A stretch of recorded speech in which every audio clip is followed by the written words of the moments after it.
Oke, Assalamualaikum warahmatullahi wabarakatuh. Selamat sore semuanya, selamat datang dalam kegiatan free webinar Scale Up dengan model investor outlet, menghitung bagi hasil dan mencari investor persembahan dari Foodies Academy.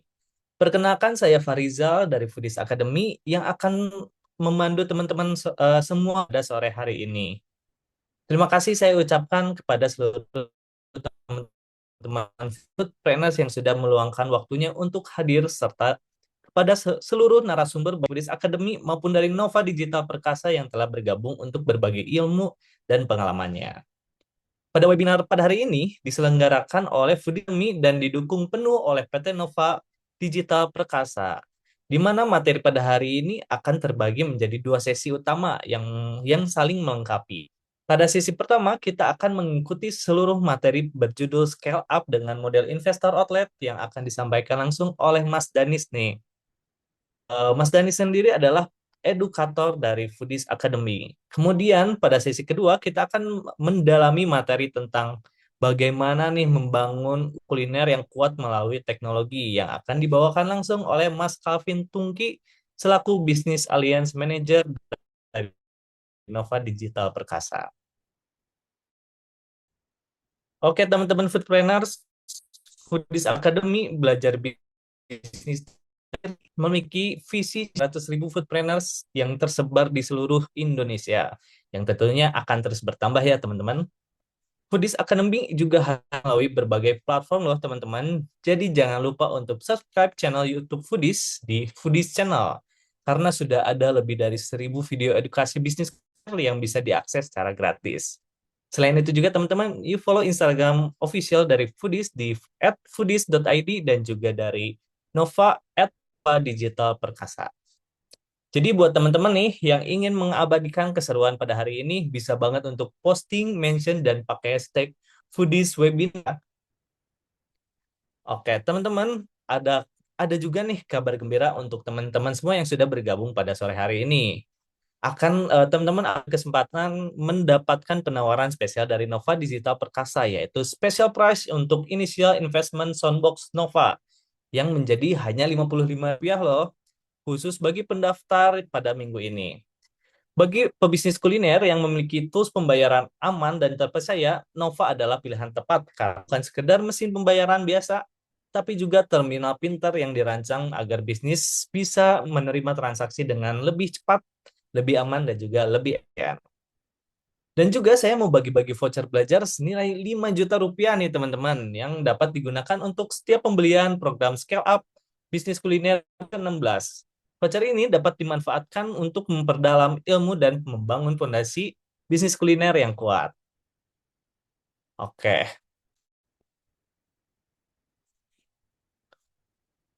untuk yang pertama ini workshop offline Scale Up Batch ke-16 ini pendaftarannya masih dibuka. Program ini akan dilaksanakan offline di Bandung ya pada tanggal 10 hingga 13 Februari 2026.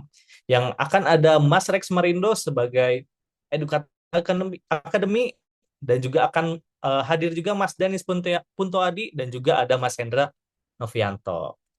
Nah, teman-teman selama 3 hari ini mendapatkan banyak sekali insight dari para praktisi yang berpengalaman selama puluhan tahun.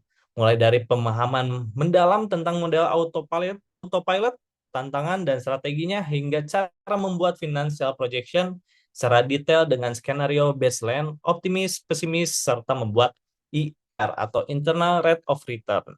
Dan juga akan mempelajari payback period berdasarkan masing-masing asumsi. Plus juga nih ya teman-teman akan mendapatkan berbagai tools kelengkapan berupa dokumen pendukung, real case study, dan juga kanvas. Teman-teman bisa mendapatkan kelas ini yang mengikuti free webinar pada hari ini dengan harga spesial, yaitu dari harga normal 13.499.000, teman-teman bayar seharga 8.499.000. Teman-teman sudah menghemat Rp5 juta, jadi jangan sampai ketinggalan kelasnya karena pengalaman rugi adalah hal mahal. Jadi pebisnis kuliner yang hebat adalah pebisnis kuliner yang dibekali oleh ilmu. Oke, untuk mendapatkan kedua benefit spesial tersebut sangat mudah teman-teman. Cukup mengisi form absensi maksimal hingga pukul 23.59 pada hari ini. Link absensi sudah tersedia di kolom chat ya, teman-teman. Oke. Nah, teman-teman, seperti yang sudah saya sampaikan, materi akan dibagi menjadi dua sesi nih, teman-teman. Di sesi ini, teman akan mempelajari bagaimana cara scale up bisnis kuliner melalui model investor outlet. Kita akan membahas secara detail strategi menghitung skema bagi hasil yang sehat dan adil, sekaligus pendekatan yang tepat dalam mencari serta meyakinkan investor agar bisnis kuliner kita bisa berkembang lebih cepat dan juga berkelanjutan. Dan saat ini kita akan masuk ke sesi pertama dengan salah satu edukator at Foodies Academy. Sebelum itu, boleh teman-teman udah siapin dulu catatannya dan secara baik-baik materinya, dan bila mana ada pertanyaan bisa langsung tanya aja di kolom Q&A yang sudah ada di Zoom. Yang nantinya pertanyaan yang menarik akan ditanyakan langsung kepada dan dijawab langsung oleh narasumber pada sesi Q&A nanti. Dan sore hari ini kita sudah kehadiran langsung narasumber yang luar biasa. Beliau merupakan edukator at Foodies Academy, expert in operations, organization, and system, yaitu Mas Danis Punto Adi. Halo Mas Danis. Halo, halo, selamat sore. Selamat sore Selamat teman-teman sore. semua, food planner ya, yang hari ini join di acara kita. Selamat sore juga Pak Alvin. Ya, Oke, Mas Danis, bagaimana nih kabarnya? Alhamdulillah hari ini semangat ya buat sharing ke teman-teman semua untuk scale up model itu seperti apa dalam waktu mungkin 45 menit ke depan saya akan coba diskusikan ya banyak poin-poin penting yang mungkin di sini banyak yang sudah berencana untuk scale up, untuk ekspansi. Nah, ini bisa banget nih topik hari ini jadiin referensi untuk nanti teman-teman bisa ekspansi dengan aman ya, seperti itu. Oke, nah teman-teman jangan sampai kalah nih semangatnya dengan Mas Danis. So, langsung aja kepada Mas Danis, waktu dan layar kami persilahkan. Oke, thank you.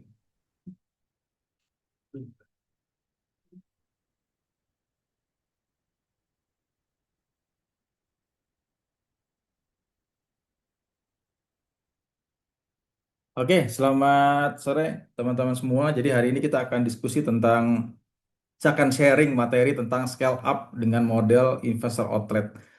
Nah, eh,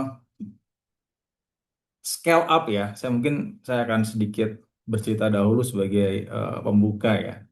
Eh, Model bisnis saat ini ya, sebenarnya kan eh, ekspansi itu bukan lagi menjadi satu hal eh, yang jarang dilakukan ya. Kalau kita lihat sendiri, mungkin kita bicara tarik mundur 10 tahun yang lalu atau mungkin 15 tahun yang lalu, scale up atau ekspansi itu banyak dilakukan oleh brand-brand multinasional.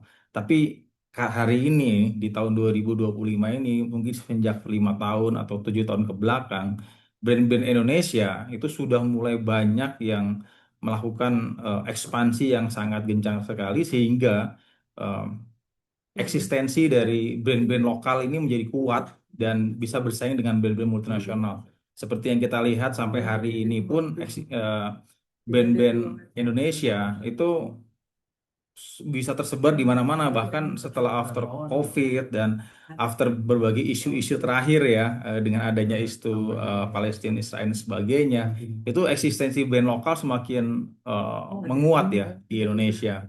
Nah, artinya apa? Artinya sebenarnya buat teman-teman semua pebisnis F&B untuk menjadikan brand kita itu besar dan berkembang secara nasional itu bukan sesuatu yang sifatnya sulit dan mungkin sifatnya eh, nggak ngerti itu gimana caranya. Dibuktikan bahwa teman-teman kita yang sudah dahulu melakukan ekspansi ini bisa melakukan dengan cukup baik ya. Seperti contohnya seperti yang ada di layar, Sambal Bakar Indonesia, Miga Coan, terus Solaria ini contoh-contoh brand ya yang nggak kalah sama KFC ya, nggak kalah sama McD ekspansinya. Jumlah cabangnya pun puluhan bahkan sampai ratusan cabang. Jadi di poin ini ekspansi itu menjadi sangat menarik dan menjadi sangat realistis untuk teman-teman lakukan. Nah, tetapi di sisi lain ya ekspansi ini punya banyak blind spot yang teman-teman juga harus paham. Karena ini seperti pisau bermata dua ya.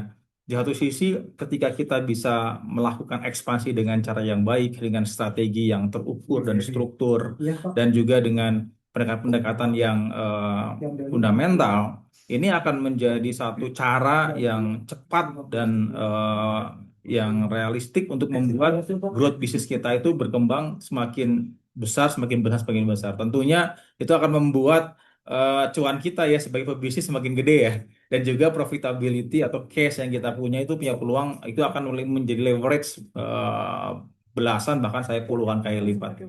Nah, tetapi kalau kita tidak bisa memanage ekspansi ini dengan cara yang cukup baik, yang proper, ini malah bahaya gitu loh. Yang mungkin tadinya kita punya cabang 2 atau sampai 5 cabang udah works dengan hasil yang cukup baik ya. Ketika punya cabang jadi 10, 15, tapi kita nggak siapkan dengan cukup matang, wah ini resiko sekali. Karena pada akhirnya jangan-jangan malah bisnis yang udah settle di awal ini yang tadi cabang kita ada 2 sampai 5 yang profitability-nya bagus, profitnya bagus, ini malah jadi kedestruksi sama pengembangan cabang-cabang baru yang cukup banyak.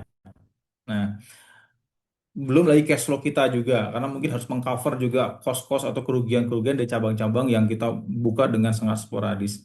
Nah, oleh karena itu, ekspansi ini sesuatu yang menarik, tetapi yang teman-teman juga perlu aware dan perlu pahami adalah teman-teman harus ngerti itu gimana caranya kita melakukan ekspansi dengan cara yang aman, seperti itu. Nah, oke. Eh, jadi ketika kita melakukan satu scale up bisnis ya, eh, yang pertama kita harus lakukan itu harus kita melakukan check up ya. Kita ngecek dulu nih, apakah sebenarnya eh, situasi bis kita hari ini itu sudah siap nggak untuk kita melakukan ekspansi. Satu poin ya. Yang kedua, kenapa sih kita harus melakukan ekspansi? Nah, itu juga teman-teman harus paham. Apakah saya harus buka 20 cabang? Apakah 10 cabang aja cukup? Atau jangan-jangan saya harus buka 100 cabang? Ini kan pertanyaan-pertanyaan yang sering kali muncul ya. Ketika kita akan memutuskan melakukan ekspansi, sebenarnya saya perlu ekspansi nggak sih? Dan kalau saya harus ekspansi, ini jumlah cabang yang nanti akan saya kembangkan itu berapa besar? Seberapa lama saya ngembangin cabangnya? Buka 10 setahun, atau buka 10 tahun, atau buka 10 cabang 20 tahun? Itu kan pertanyaan-pertanyaan yang mungkin menjadi satu hal yang kita harus bisa jawab. Sehingga apapun decision kita, ketika kita pada akhirnya memutuskan untuk melakukan sebuah ekspansi, itu jelas why-nya itu seperti apa. Jadi hal pertama ketika kita akan memutuskan ekspansi, itu kita harus mengecek sebenarnya bisnis goals kita itu apa. Itu poin nomor satu yang teman-teman harus review. Nah, kita harus bertanya pada diri kita, kalau kita sebagai pemilik bisnis ya, single atau misalnya kita berpartner dengan beberapa rekan kita harus putuskan. Sebenarnya bisnis ini itu goalsnya apa sih? Ya, dan goals itu tentunya harus numbers, harus angka yang spesifik. Bukan cuman, oke saya pengen cabangnya banyak, oke saya pengen ada di seluruh Indonesia, atau oke saya pengen eh, ada selalu di sebelah Starbucks misalnya atau ada selalu di sebelah sambal bakar itu kan nggak terukur ya maksudnya gitu. Tapi kita harus ngerti dan spesifik untuk bisa menghitung sebenarnya dalam waktu 3 tahun, 5 tahun, 10 tahun ke depan kita tuh menginginkan revenue dari bis kita itu berapa, bertumbuhnya menjadi berapa, dan profitnya menjadi berapa. Ya, misalkan ya kita putuskan, oke saya ingin ya membuat saya benar-benar peace of mind ya, eh, punya profit itu atau punya keuntungan bisnis selama setahun adalah 10 miliar contoh seperti itu. Nah, ketika kita sudah men-state angka 10 miliar ya, di sini kita review lagi structure cost profitability kita itu seperti apa. Nah, anggaplah profit kita bersih after tax setelah bayar pajak ya. Saya asumsikan semua bayar pajak nih teman-teman semua nih. Eh, kita dapat angka, oh net profit bersih kita misalnya 10% seperti itu. Nah, artinya kalau saya pengen punya keuntungan 10 miliar bersih after tax ya, itu kan berarti 10%. 100%-nya berapa? 100%-nya berarti kan 100 miliar. Artinya di dalam benak kita sebagai pebisnis, kita sudah punya satu eh, acuan angka ya. Yang kita harus kejar itu adalah 100 miliar. Nah, angka itulah yang kita harus miliki dulu di tahap awal ya. Karena ini akan menentukan sebenarnya ekspansi kita itu akan seperti apa dan akan secepat apa. Nah, kita lihat lagi 100 miliar ini pengen kita dapat dalam waktu berapa lama? Apakah ini kita ingin dapatkan dalam waktu 5 tahun? Ya. Apakah 100 miliar ini kita pengen dapatkan 10 miliar per tahun itu adalah 10 tahun lagi? Atau mungkin jangan-jangan 2 tahun lagi. Nah ini kan masing-masing dari kita pasti punya point of view yang berbeda ya. Punya keinginan atau ambisi yang berbeda juga. Itu poin berikutnya kita harus identifikasi. Sehingga kalau misalnya kita menemukan bahwa satu cabang ya, per tahun itu omsetnya misalnya anggap 5 miliar, seperti itu ya. Berarti kalau kita pengen punya omset 100 miliar, kita harus buka 20 cabang, ya kan? 100 miliar dibagi 5 miliar kan 20 cabang. Nah, 20 cabang ini mau dibuka berapa lama? Itu akan menyesuaikan dengan tadi. Kita tuh pengennya berapa tahun sih bisa punya duit 10 miliar bersih per tahun tadi. Nah, anggaplah kita anggap 5 tahun ya. Nah, 5 tahun berarti kan udah punya planning kita nih. Oh, 5 tahun ini saya akan buka 20 cabang nih. Per tahunnya gimana? Itu kan harus di planning lagi. Per tahunnya, oke, tahun pertama saya akan buka misalnya 4 cabang, atau 2 cabang dulu. Tahun kedua saya akan naikin jadi nambah lagi 4 cabang. Tahun ketiga 5 cabang, dan seterusnya. Sehingga dapat outlet lah, 20 outlet. Itu ya, itu jadi kita punya namanya milestone dulu. Ya, milestone bisnisnya mau seperti apa. Nah, dari milestone tadi, kan pasti ada konsekuensinya dong. Ya, konsekuensinya apa? Pertama, yang paling simpel adalah satu outlet berapa capex-nya, berapa working capital-nya. Intinya modalnya berapa sih buka satu outlet. Nah, kalau misalnya kita udah ngitung-ngitung ternyata satu outlet itu kebutuhan modal adalah 1 miliar, artinya kan total yang kita butuhkan untuk buka 20 cabang ya 20 miliar. Nah, tinggal pertanyaan bagi kita lagi. Ini kita punya duitnya nggak 20 miliar nih untuk ngembangin 20 cabang? Nah, disinilah kemudian muncullah berbagai opsi-opsi ya. Apakah ini saya bicara masih dalam konsep ini ya, general ya, secara umum. Nanti kita detailkan satu persatu. Jadi secara umum adalah, oke, saya akan punya pengen punya duit 10 miliar bersih setiap tahun. Oke, dengan 10 miliar bersih setiap tahun saya harus punya omset 100 miliar karena profit bersih saya adalah 10%. Kalau satu cabang itu 5 miliar, berarti saya akan buka 20 cabang. 20 cabang ini akan saya buka dalam waktu 5 tahun. Tahun pertama saya akan buka 2 cabang dulu, tahun kedua mungkin 3 cabang, tahun ketiga 4 cabang, dan seterusnya. Nah, artinya tahun pertama saya butuh 2 miliar. Tahun kedua saya butuh karena buka 4 miliar, dan seterusnya. Nah, di sini opsinya apa nih? Apakah kita akan apa namanya danai sendiri karena kita memang punya capitalnya? Atau mungkin kita akan pinjam ke bank, bisa juga. Atau mungkin juga kita bisa lakukan dengan cara, oke, saya membuka outlet dengan sistem partner store atau investor outlet. Nah, itu gimana maksudnya? Ya, dengan cara pendanaan dari investor, tapi kita yang merunning bisnisnya, seperti itu. Itu kan opsi-opsi yang nanti perlu kita pikirkan. Ya, dan ketika memilih opsi juga bisa kita kombinasikan, seperti itu. Nah, dari situ baru kita udah punya gambaran gede nih. Ke depannya akan seperti apa nih? Kita akan mengembangkan bis kita dalam 5 tahun sampai punya 20 cabang.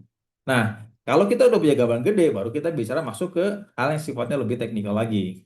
Ya, teknikal itu seperti apa? Teknikal itu adalah, oke, kalau saya punya 2 cabang, berapa karyawannya?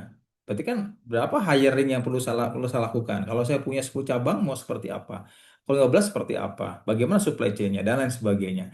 Jadi hal-hal itu yang dari awal kita harus bisa mapping dulu sehingga decision yang namanya memutuskan oke saya mau buka cabang dengan model investor outlet itu bukan sesuatu yang sifatnya random, investor outlet gitu, saya mau melakukan pinjaman dan semua sifatnya impulsif. Kebetulan kita lagi ikut workshop atau ketemu temen yang dia modeling pendanaannya pakai investor, baru kepikir investor, nanti ikut seminar franchise, ikut putusin pakai franchise aja. Nah, itu kan random. Ya. Tapi kalau misalnya dengan planning seperti tadi, kita bisa dengan lebih tenang dan lebih matang untuk mengidentifikasi kira-kira yang paling proper, resikonya paling termanage ya, secara eh, apa namanya keuntungan buat bisnis juga semakin oke, secara stabilitas operasional juga lebih paling aman seperti apa. Sebenarnya opsi-opsinya mana sih yang bisa saya pilih untuk tahun pertama, tahun kedua, tahun ketiga, tahun keempat, tahun kelima. Dan bisa juga kombinasi ini nggak harus dieksekusi di tahun pertama. Tahun pertama mungkin kita udah punya modal, ya udah pakai duit sendiri. Mungkin tahun kedua, ketiga, empat baru pakai partner store. Atau mungkin dari awal udah pakai partner store misalnya. Nah ini kan sesuatu yang harus kita, atau sebaiknya teman-teman semua itu sudah mulai menghitung dari awal. Ya, sehingga nanti ketika berjalan ya semua berjalan sesuai dengan planning yang memang dari awal ini sudah kita identifikasi goalsnya ke arah mana, dan strategic actionnya tuh kayak gimana. Tadi saya masih bicara strategic action. Nah, gambaran besar inilah yang menurut saya teman-teman harus miliki dulu nih, sebelum nanti pada akhirnya kita melakukan namanya pengembangan bisnis ya, atau scale up ya. Nah, kedua yang perlu kita identifikasi setelah punya gambaran adalah kita nyusun bis strateginya ya. Strategi growth yang mau dipilih itu seperti apa? Itu pertanyaan pertama kalau kita bicara masalah strategi. Nah, growth itu kan sebenarnya ada dua pendekatan ya. Ada namanya vertical growth, artinya cabangnya sama tapi setiap outlet itu bertumbuh omsetnya. Misalnya tahun kemarin salesnya 1 M, tahun 2024 1 M, 2025 1,2 ya. 2026 jadi 1,5. Tapi cabangnya yang sama, misalnya cabang A lah anggaplah. Nah, pertumbuhan dari cabang yang sama itu disebut dengan namanya vertical growth. Jadi pertumbuhan yang sifatnya ke atas ya. Yang kedua, itu strategi growth-nya apa, dengan melakukan namanya ekspansi, dengan namanya ekspansi. Ekspansi itu berarti ke samping, berarti nambah cabang. Nah, ini strategi growth-nya itu mau mana nih, kombinasinya mau seperti apa? Saya yakin kan kalau dari awal planningnya ekspansi ya harus kombinasi ya. Kombinasi seperti apa? Pertumbuhan vertikalnya berapa persen? Apakah mau 5% kah? Apakah 10%? Terus pertumbuhan horizontalnya mau berapa outlet di tahun depan? Contoh tahun 2026. 2027 mau seperti apa? Nah, ini kan kita harus putuskan. Nah, maksudnya kenapa harus memutuskan hal ini? Karena ini akan mempengaruhi keputusan strategik di departemen atau di fungsi-fungsi dalam bisnis, apakah di HRD kah, apakah di finance untuk pendanaannya, apakah di strategi marketingnya, apakah strategi supply chain dan sebagainya. Ya, atau mungkin tadi pilihan model investasi, apa, sourcing investmentnya mau kayak gimana? Apakah mau dari bank, apakah mau dari apa, partner store, apakah mau pendanaan sendiri gitu kan? Apakah mau 50-50, ada dari investor, ada dari kita juga ngedanain, itu kan opsi-opsi yang kita harus putuskan dulu di awal. Ya, tentunya teman-teman harus nge-review juga gimana kemampuan keuangan kita secara internal saat ini dan lain sebagainya lah. Intinya kita harus cek dengan semua aspek sehingga kita akhirnya punya sebuah keputusan. Oke, saya mau growth misalnya.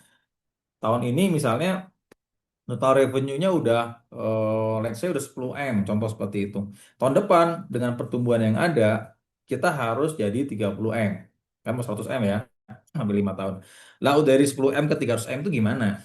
Ya, oke, dari outlet yang ada, kita punya 2 outlet nih. Tumbuhnya berapa persen? Oke, 10 M, sama mau tumbuh 10%. Berarti kan outlet yang ada aja tumbuhnya 11 M. Berarti masih kurang tuh, 30 M kurang 11 M, masih kurang 19 M. Nah, 19 M berarti harus nambah cabang berapa? Nambah cabang 3 kah? Nambah cabang 4 kah? Nah, itu harus dibuat dulu. Apa nah, decision-nya dulu. Decision strategiknya harus dibuat dulu. Nah, kalau misalnya diputuskan, oh ternyata oke deh, tadi ya, untuk vertikal saya putuskan outlet itu bertumbuh 10%. Jadi 10 M tahun lalu, tahun depan 11 M, kurang 19 M, 19 M, saya berarti butuh 3 cabang. Ya, anggaplah 19 bagi 3 kan sekitar, atau 4 cabang lah seperti itu. Kalau 4 cabang, artinya kita butuh 4 miliar nih, ya kan? Nah, 4 miliar nih mau dari mana dananya? Ada nggak duitnya? Nah, kalau nggak ada berarti kan harus sourcing dari luar. Nah, inilah yang kemudian kita dari awal tuh sudah tahu, oh kalau misalnya ternyata dari 19 M, dari 4 M kebutuhan cuma punya data 1 M, artinya mungkin 1 M-nya kita kembangin sendiri, cabangnya 3 M-nya ya dapat dari luar. Ya, kita observasi mana yang paling possible. Oh, ternyata paling possible investor outlet. Jadi karena bisnis kita tahun kemarin perform, banyak orang yang senang, banyak yang pengen invest gitu kan. Nah, akhirnya bisa jadi opportunity tuh. Kita ambil tuh opportunity-nya, investasi dari investor outlet yang adalah mungkin rekan kita atau mungkin konsumen yang datang ke tempat kita.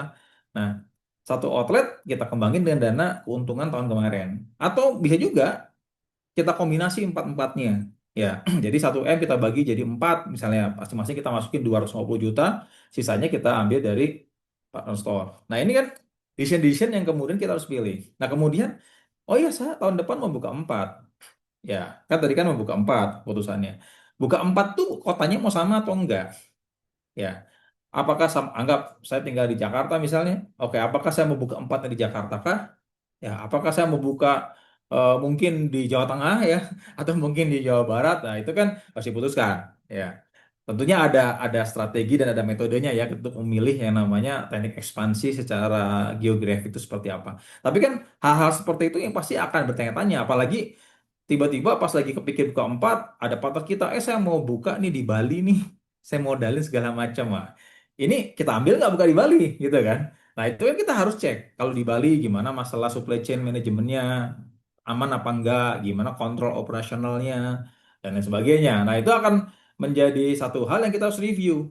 Ada bisnis yang memang secara strategic planning memang arahnya mungkin tahun depan memang pengen ngejar Bali karena ada pertimbangan tertentu. Sudah dipikirkan supply chain strateginya, sistem kontrolnya, terus marketing dan market juga udah diobservasi segala macam. Lah kebetulan ada yang ngajakin buka di Bali dan dia mau ngemodelin ya, ya jalan aja gitu kan. Tapi kalau misalnya ternyata di planning kita, oh kayaknya belum bisa deh timnya untuk kita bisa melakukan ekspansi di Bali. Artinya fokusnya di Jakarta aja. Ya, tiba-tiba yang nawarin di Kalimantan misalnya atau mungkin di IKN tuh yang lagi rame saat ini atau mungkin di Bali. Ya terus dicek kalau ternyata nggak mampu ya jangan dipaksa. Nah ini hal-hal yang ketika kita sudah punya pakem strategi, kita tuh nggak gampang goyah. Jadi decision yang kita ambil itu jelas why-nya, reason-nya jelas. Dan itu masih dalam satu pipeline planning yang memang dari awal itu sudah kita rencanakan dengan baik seperti itu. Jadi nggak sifatnya random atau tiba-tiba impulsif. Oh saya mau buka di sana, mau buka di sini dan sebenarnya nggak pikirin tuh. Karena tadi saya bilang blind spotnya. Seolah-olah, oke saya mau buka di Bali, oke saya mau buka di Kalimantan, oke saya mau buka di Sulawesi, atau mau saya buka di Medan. Karena ada opportunity. Tapi ingat, opportunity temennya adalah resiko. Nah, pertanyaannya adalah ketika kita ambil opportunity-nya bisa nggak handle resikonya? Nah, kalau misalnya ternyata resikonya lebih gede dari opportunity-nya, ya cuma happy di depan doang pas dapat duit license fee, ya sama buka cabang. Nanti udah setahun, oh, manajemennya nggak kontrol, supply chain-nya nggak stabil, jadi minus, minus, minus, minus. Mitranya marah-marah karena nggak pernah profit, kitanya stres. Kita stres ke sana bisnis yang di Jakarta yang tadinya bagus jadi nggak bagus. Ya, risikonya lebih gede daripada peluang. Yang pada akhirnya peluang menjadi problem. Nah, ini yang teman-teman harus hati-hati. Ketika kita melakukan ekspansi, itu harus jelas dulu milestone-nya seperti apa. Itu kenapa balik ke yang awal tadi, ketika kita akan memutuskan kita akan ekspansi strategi akan seperti apa, ya kita harus jelas dulu sebenarnya berapa pengembangan yang banyak dan gimana risiko yang paling bisa kita manage untuk eksekusi ekspansi kita di masa depan. Ini harus clear dulu di awal. Terus apa lagi tuh yang terkait sama strategi? Oke, saya mau buka tadi berapa 4. Pendanaan udah ya. Supply chain-nya mau gimana? Kalau saya buka di kota yang sama, misalnya, itu mau seperti apa vendornya? Vendor yang existing siap nggak untuk bisa cover nambah 4 cabang lagi? Kalau nggak mau seperti apa? Gitu kan? Terus misalnya kita, oh ternyata mau buka di Jogja atau buka di Bandung tuh yang paling dekat. Nah kalau Jogja atau Bandung, gimana supply chain-nya? Ada nggak vendor lokal? Oh nggak ada vendor lokal, sih kirim di Jakarta. Oke, di Jakarta berapa cost distribusinya? Ya kan? Terus frozen atau chill atau standar packing biasa itu gimana masalah logistiknya? Siapa yang bisa memastikan quality bahan baku kejaga sampai titik akhir distribusi? Ini gimana? Nah, ini kan harus jadi bahan pertimbangan juga tuh. Jadi growth tuh nggak bisa cuma sembarangan growth. Ya, nambah cabang nggak bisa asal cup-cup nambah oke buka titik sana buka titik situ dan sebagainya semua hal yang ada di dalam perusahaan di semua departemen itu harus dilibatkan kita harus bisa mensinkronkan ini bisa support nggak ya gitu loh. Kalau nggak bisa support ya jangan diambil keputusannya walaupun opportunity-nya terlihat menarik ingat ya orang selalu bilang ya mas tapi kan opportunity-nya nanti hilang. Kalau opportunity hilang sampai hari ini nggak ada namanya Starbucks, McDonald, KFC buka cabang sampai puluhan tahun ada terus. Artinya setiap tahun juga ada opportunity gitu. Masalahnya kita bisa nggak nge-handling opportunity-nya dengan baik sehingga resikonya bisa termanage. Jadi jangan takut hilang opportunity. Kalau misalnya opportunity setiap tahun hilang ya nggak akan ada brand-brand baru yang bertumbuh tiap tahun ya, ya yang menggantikan brand-brand lama. Jadi itu bahasa klasik lah yang menurut saya itu nggak relevan. Tapi intinya adalah opportunity ini harus dimatchingkan dengan namanya tadi manajemen resiko. Nah, disitulah kita harus membuat keputusan yang tepat ketika kita akan melakukan ekspansi seperti itu. Terus apa lagi nih yang bisa kita harus cek lagi itu terkait sama planning ekspansi kita. Oke, SDM. Gimana SDM kita siap nggak? Kalau kita buka 4 cabang, berarti kan kita harus nambah, anggaplah 4 manajer outlet, 4 wakil manajer outlet atau asisten manajer outlet, ya. Nanti butuh lagi 4 leader dapur, 4 leader kitchen, apa bar, 4 leader service misal ya. Terus kalau kita punya central kitchennya memadai nggak untuk bisa mengcover 4 tambahan? Nah, jangan-jangan nggak memadai. Kalau nggak memadai mau gimana nih? Mau ngegedein central kitchennya, modalnya berapa? Duitnya ada nggak?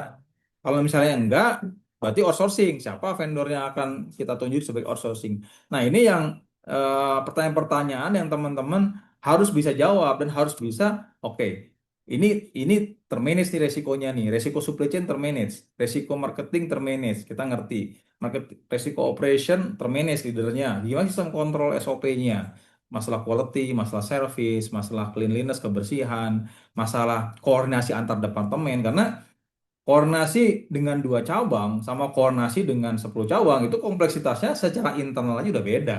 Nah, ini jadi challenge yang dihadapi ketika kita melakukan ekspansi itu nggak cuma masalah eksternal, masalah internal juga itu akan menjadi challenge yang tentunya kita harus menyesuaikan tuh kecepatan ekspansi kita dengan kecepatan pertumbuhan atau kematangan atau maturity dari organisasi internal kita. Nah, ini juga menjadi faktor tuh yang perlu kita pertimbangkan. Jadi, strategi growth itu penting. Ya, setelah kita ngerti numbers, tadi yang pertama, kita udah bisa identifikasi gimana expansion plan segala macam. Yang kedua, kita harus eh, inline kan sama strateginya dan inline kan dengan capacity internal kita. Nah, ini harus dapat titik tengah. Jadi nggak ada tuh yang kiri mau pengennya apa, yang kanan pengennya apa. Kita sebagai owner atau sebagai direkturnya ambisinya gede, tapi kita nggak ngaca tuh. Yang bawah itu mampu nggak untuk come up ngikutin ambisi kita gitu.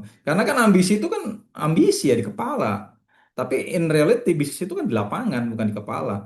Yang di lapangan itu bisa nggak ikutin di kepala kita. Nah ini kan harus bisa sinkron. Kalau kita memang pengen itu tereksekusi ya kita harus memastikan atau bantu yang di lapangan untuk bisa siap semuanya. Karena kalau cuma memaksakan ya nggak akan jadi. Ini kan bukan sulap, bukan sihir ya. Maksudnya, saya pengen A, ya jadi A, B nggak bisa kan. A itu kan ada runutan proses yang harus disiapkan di bawahnya. Ini yang teman-teman juga perlu paham ya. Jadi ekspansi itu bagus, ambisi itu oke, cuman realistis juga penting ya. Jadi ini yang teman-teman juga harus cek ya ketika kita akan melakukan ekspansi itu seperti apa. Nah, berikutnya, yang perlu dicek lagi ketika kita merencanakan sebuah ekspansi itu adalah quality dari eksekusi ya. Jadi kan tadi udah punya planning tuh, oh saya mau buka cabang tuh 20 cabang ya. Terus saya tahun pertama mau buka 2, tahun kedua mau buka 4 gitu kan, tahun ketiga mau buka 5 dan seterusnya. Nah, ini eksekusinya gimana? Tadi kan punya ide tuh secara strategik itu, oke, kita akan buka 4 cabang dengan sistem misalnya partner store. Ya, tapi kan partner sudah dicari ya. Nah, ini siapa nih yang bertanggung jawab dan bagaimana proses untuk mencari partnernya ini? Ya, kita harus memastikan bahwa memang kita punya timeline yang jelas. Satu. Yang kedua, kita punya tim yang memang kompeten untuk mengeksekusi yang namanya nyari partner 4 tadi. Nah, atau misalnya, oke, perencanaannya kita mau minjem dari bank. Nah, bisa nggak dieksekusi? Punya kita jaminan. Nah, kalau nggak punya jaminan itu kan cuma perencanaan. Nah, semua hal tadi kan harus kita tetap sinkronkan tuh antara perencanaan strategik dengan actionnya itu kayak gimana.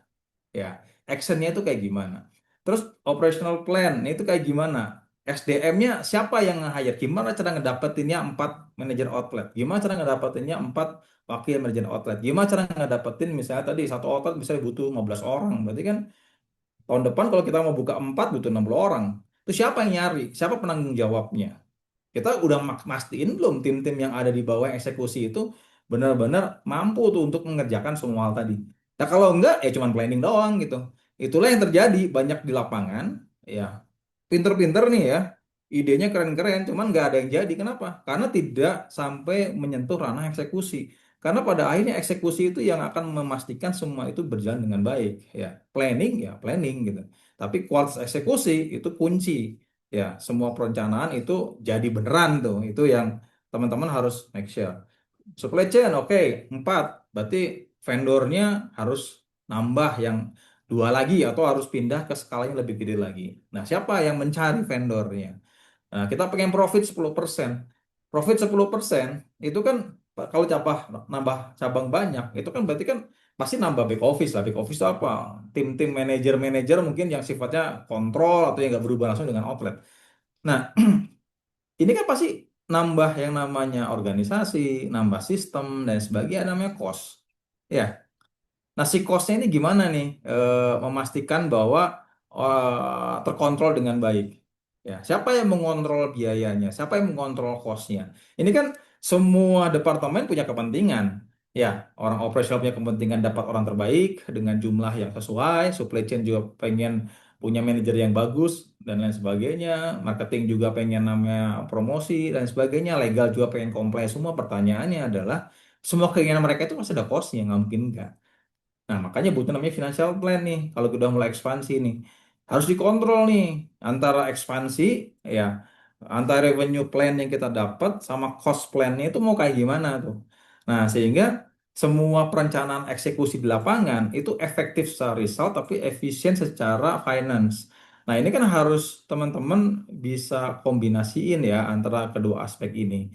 Nah, aspek inilah yang teman-teman perlu bisa antisipasi. Jadi kita harus ngerti itu kalau dari sisi operational, dari sisi finance, kira-kira kebutuhannya seperti apa untuk bisa memastikan semua departemen divisi itu bisa support ekspansi sampai 4 cabang tahun depan seperti itu. Nah, nanti dari masing-masing departemen, supply chain lah, SDM lah, terus marketing, legal, operation, itu pasti akan ngajuin budget kan, oh mau butuh orang dan sebagainya, butuh facility A, B, C, D, F, G dan sebagainya. Nah, ini kan harus dapat titik tengah. Nah, titik tengah itulah yang kemudian di tahap berikutnya kita harus punya dulu dan kita akan jadiin dasar semua departemen bekerja. Ya, sehingga nanti nggak ada lagi Riza alasan, oh iya nggak jalan ya karena nggak ada dananya misalnya dan lain sebagainya. Ini harus dapat sepakat nih, harus dapat ini solusinya apa sih dengan semua keterbatasan yang ada di lapangan, tapi dengan target yang kita mau. Ya, ini yang kemudian kita perlu lakukan yang namanya koordinasi ya komunikasi antar departemen supaya nggak silo. Dan kira-kira kalau misalnya ada budget yang dikurangin, ini ada resikonya apa? Nah ini juga teman-teman harus bisa identifikasi. Sehingga ketika nanti mulai melakukan ekspansi, ya kita udah tahu nih bakal ada resiko A, B, C, atau D dan sebagainya. Dan udah kita bahas kalau resiko A, mau gimana nih?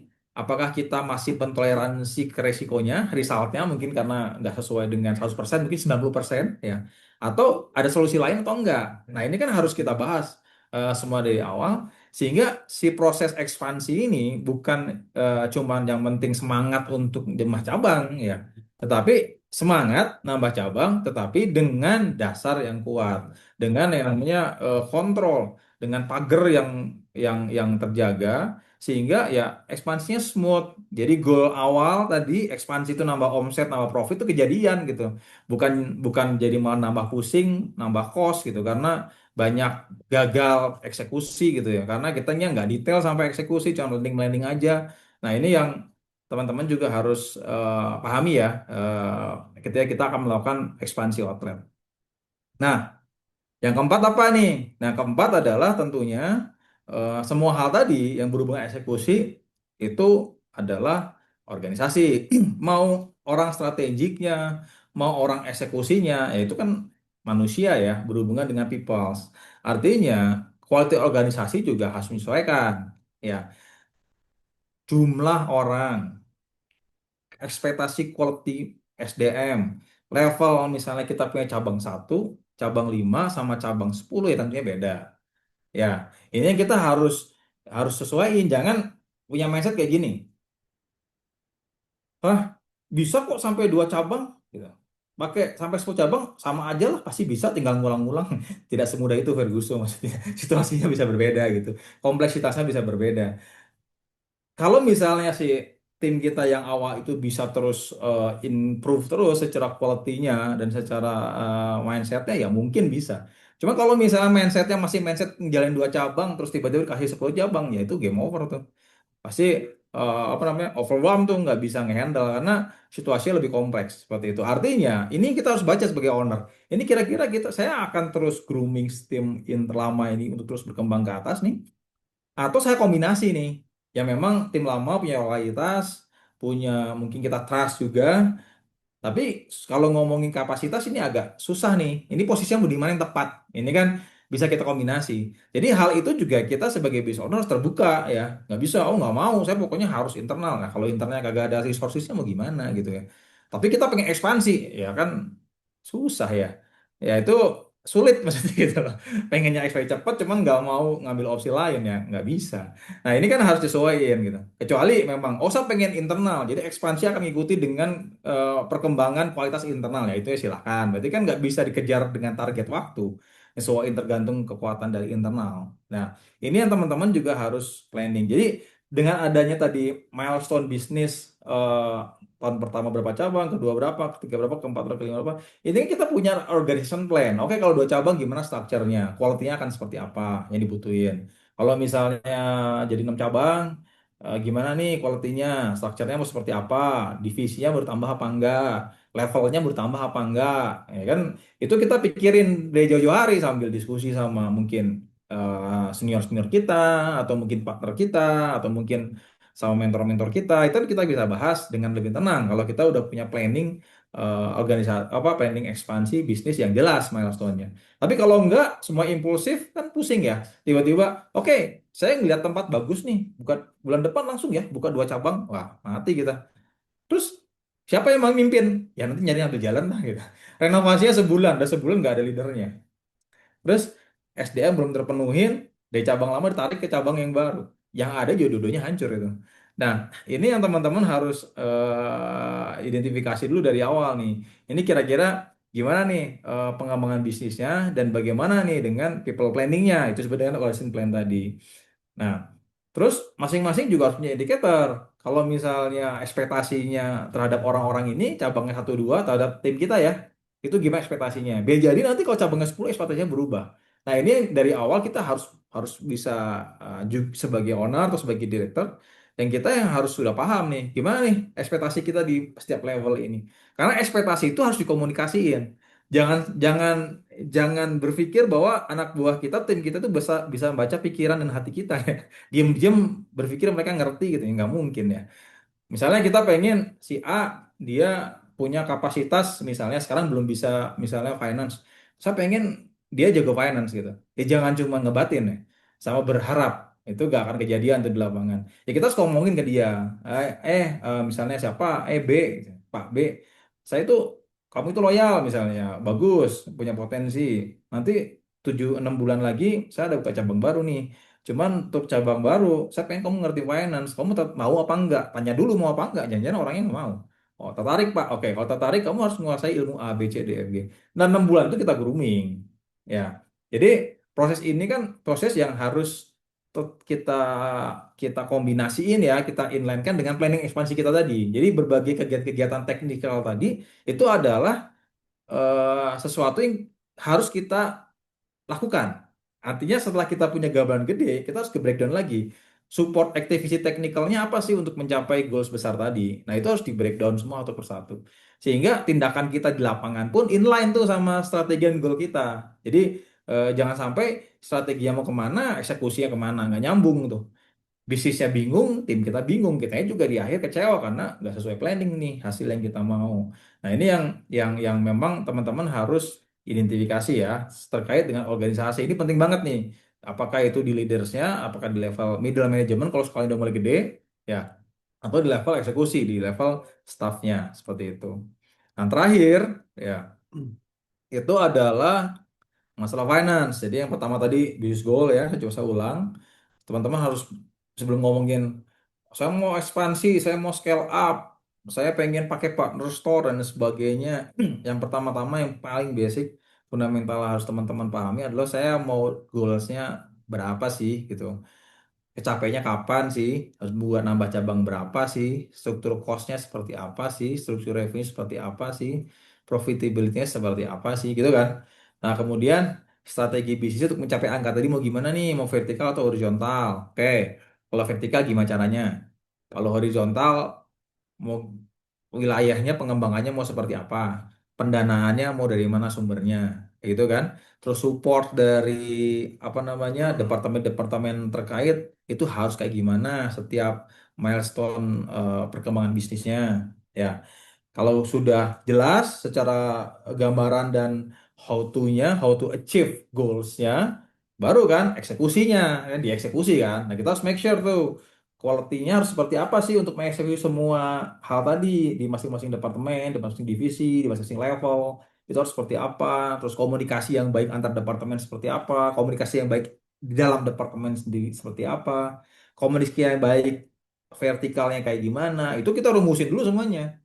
Ya, jadi nggak terjadi namanya silo ya, masing-masing gerak sendiri-sendiri karena komunikasinya buruk. Karena mostly ya yang saya temukan di lapangan, hal yang menyebabkan namanya planning itu nggak tereksekusi ya komunikasi yang buruk tuh di antar level. Semua berimajinasi dan punya persepsi masing-masing gitu. Apakah pimpinannya, apakah anak buahnya, apakah middle manager, semua punya pikiran doang gitu, tapi tidak berkomunikasi. Nah, ini yang harus hati-hati ya. Apalagi kalau scale up-nya agresif, kenceng gitu. Wah, ini komunikasinya kacau ya berantakan semuanya. Nah, kunci dari semua eksekusi adalah tadi di organisasi. Jadi teman-teman juga harus memastikan nih secara organisasi ini memang ready nih kita untuk bisa scale up setiap tahun seperti apa. Dan terakhir itu adalah finance. Nah, di sini saya akan bahas spesifik nih.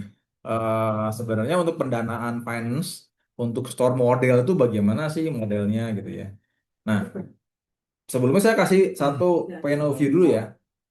Jadi ketika kita akan ngomongin finance atau planning, kita harus menyusun namanya planning pertumbuhan tadi kan. Dari pertumbuhan tadi kita akan tahu sebenarnya kita butuh dana berapa sih? Ya, satu ya. Kebutuhan dana tadi kita putuskan mana yang dari internal, mana yang dari eksternal. Seperti itu. Kalau eksternal mau sumbernya dari mana? Itu dulu. Nah, di sini saya bisa sebenarnya kita bisa mapping sumber dana itu bisa dari dua sumber.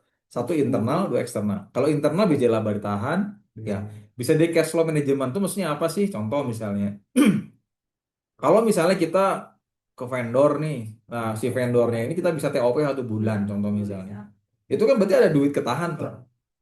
Ya, atau misalnya eh, hal-hal lain yang memang kita bisa tunda tuh pembayarannya. Itu kan ada cash yang bisa kita pakai ya untuk kita bisa jadikan salah satu sumber pendanaan pada saat ekspansi. Atau mungkin dari dalam pemegang saham karena belief karena bisnisnya bagus ya dia melakukan inject capital tambahan lagi. Atau dari eksternal ya bisa dari pinjaman, dari store investment atau mungkin dari investor tapi masuk ke holding. Jadi itu pilihan, itu pilihan. Nah, khusus untuk store investment, ya, pada saat memilih semua tadi, ada 3 hal yang kita harus cek. Ya, pertama, setiap pendanaan itu punya risiko. Ya, risiko itu apa? Ya, risiko nggak bisa bayar. Kalau pinjaman, pinjaman itu paling murah sebenarnya karena cost-nya paling berapa? Cost-nya anggaplah antara 12 ya, mungkin 8 sampai 15%. Ya, per tahun. Dan itu limitnya 4 tahun. Artinya itu hitungannya adalah murah. Tetapi resikonya apa? Resikonya adalah kita nggak bisa balikin. Nah itu jadi beban tuh kalau bisnis kita nggak jalan tuh. Nah kalau misalnya kita bicara masalah investor outlet, ya cost-nya lumayan karena bagi hasilnya kan dari revenue atau dari profit, ya yang angkanya juga cenderung akan lebih mahal dibandingin pinjaman. Tetapi ya dan jangka waktunya selama periode kerjasama. Tetapi kan resikonya lebih rendah. Karena kenapa? Karena harusnya kalau ini investasi outlet nggak ada harus balikin duit. Nah ini teman-teman hati-hati nih karena banyak case yang saya temuin udahnya dia investor tapi dia minta fixed return, ya harus dibalikin. Nah, itu namanya bukan investasi, itu namanya pinjaman. Jadi teman-teman harus paham nih perbedaan pinjaman dan namanya investasi. Nah, terus gimana cost of fund dan risk management itu yang udah saya jelaskan tadi ya, seperti itu.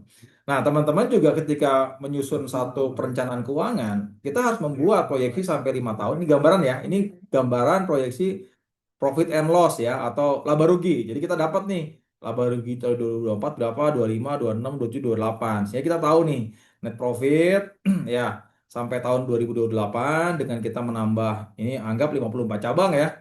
Ini di angka 124 miliar nih, dari awalnya tahun pertama di minus 2M, bertumbuh terus dengan nambah cabang dan sebagainya. Nah, teman-teman ini perlu buat tuh yang namanya proyeksi laba rugi. Nah, setelah itu ya kita harus buat juga namanya cash flow planning nih. Kita buat perencanaan cash flow-nya seperti apa sehingga kita dapat tuh tadi kan di akhir periode 2028 dengan semua ekspansi penambahan sampai 52 cabang tadi kita dapat duit 129 miliar. Nah, untuk partner store, ya, kita harus buat simulasi. Simulasinya apa? Ya sama aja, simulasi kita buat yang namanya proyeksi profit and loss yang seperti ini. Tapi untuk investor. Sehingga total net profit ini yang nanti kita akan bagikan, investor berapa persen tuh. Misalnya investornya bagi hasilnya dapat sampai balik modal ya. Dari profit, anggap dapat 80%. Ya artinya kan kalau ada profit 19,7, ya 80% buat investor. Udah balik modal, ya mungkin dibalik. Misalnya investor cuma dapat 50% atau 40%. Nah, ini harus dibuat tuh simulasi profit and loss-nya seperti ini. Ya, dalam waktu selama periode kerjasama. Ya, intinya dari outlet yang memang dia berinvestasi. Nah, eh, proyeksi laba rugi 5 tahun ini untuk setiap masing-masing investor tadi, untuk masing-masing cabang, ini kita harus buat tiga, tiga ini ya, tiga level. Satu yang levelnya baseline ya. Satu levelnya pesimis. Jadi ada tiga skenario. Satu optimis. Kalau baseline berapa investasinya? Sama 3,4 ya. Tapi omsetnya beda. Ya.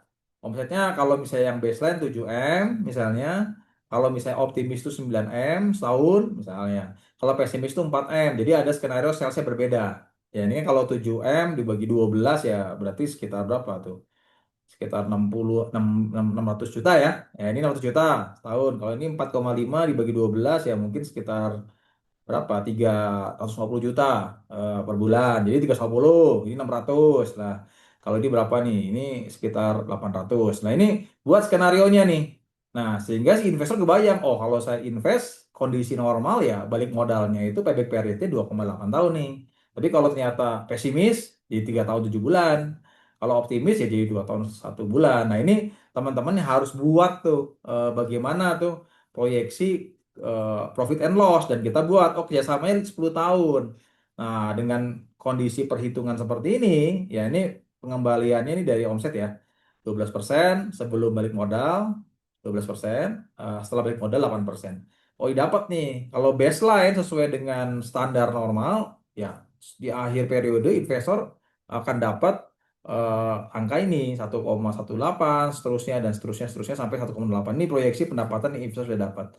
Kalau pesimis ini proyeksinya, kalau optimis ini proyeksinya. Jadi ketika kita akhirnya memutuskan untuk pendanaan menggunakan sourcing dana dari investor outlet, ya kita harus membuat satu proyeksi buat investor yang menarik, ya. Ya tadi dengan proyeksi profit and loss selama periode kerjasama, kalau 5 tahun berarti buat profit and loss 5 tahun, proyeksi seperti apa?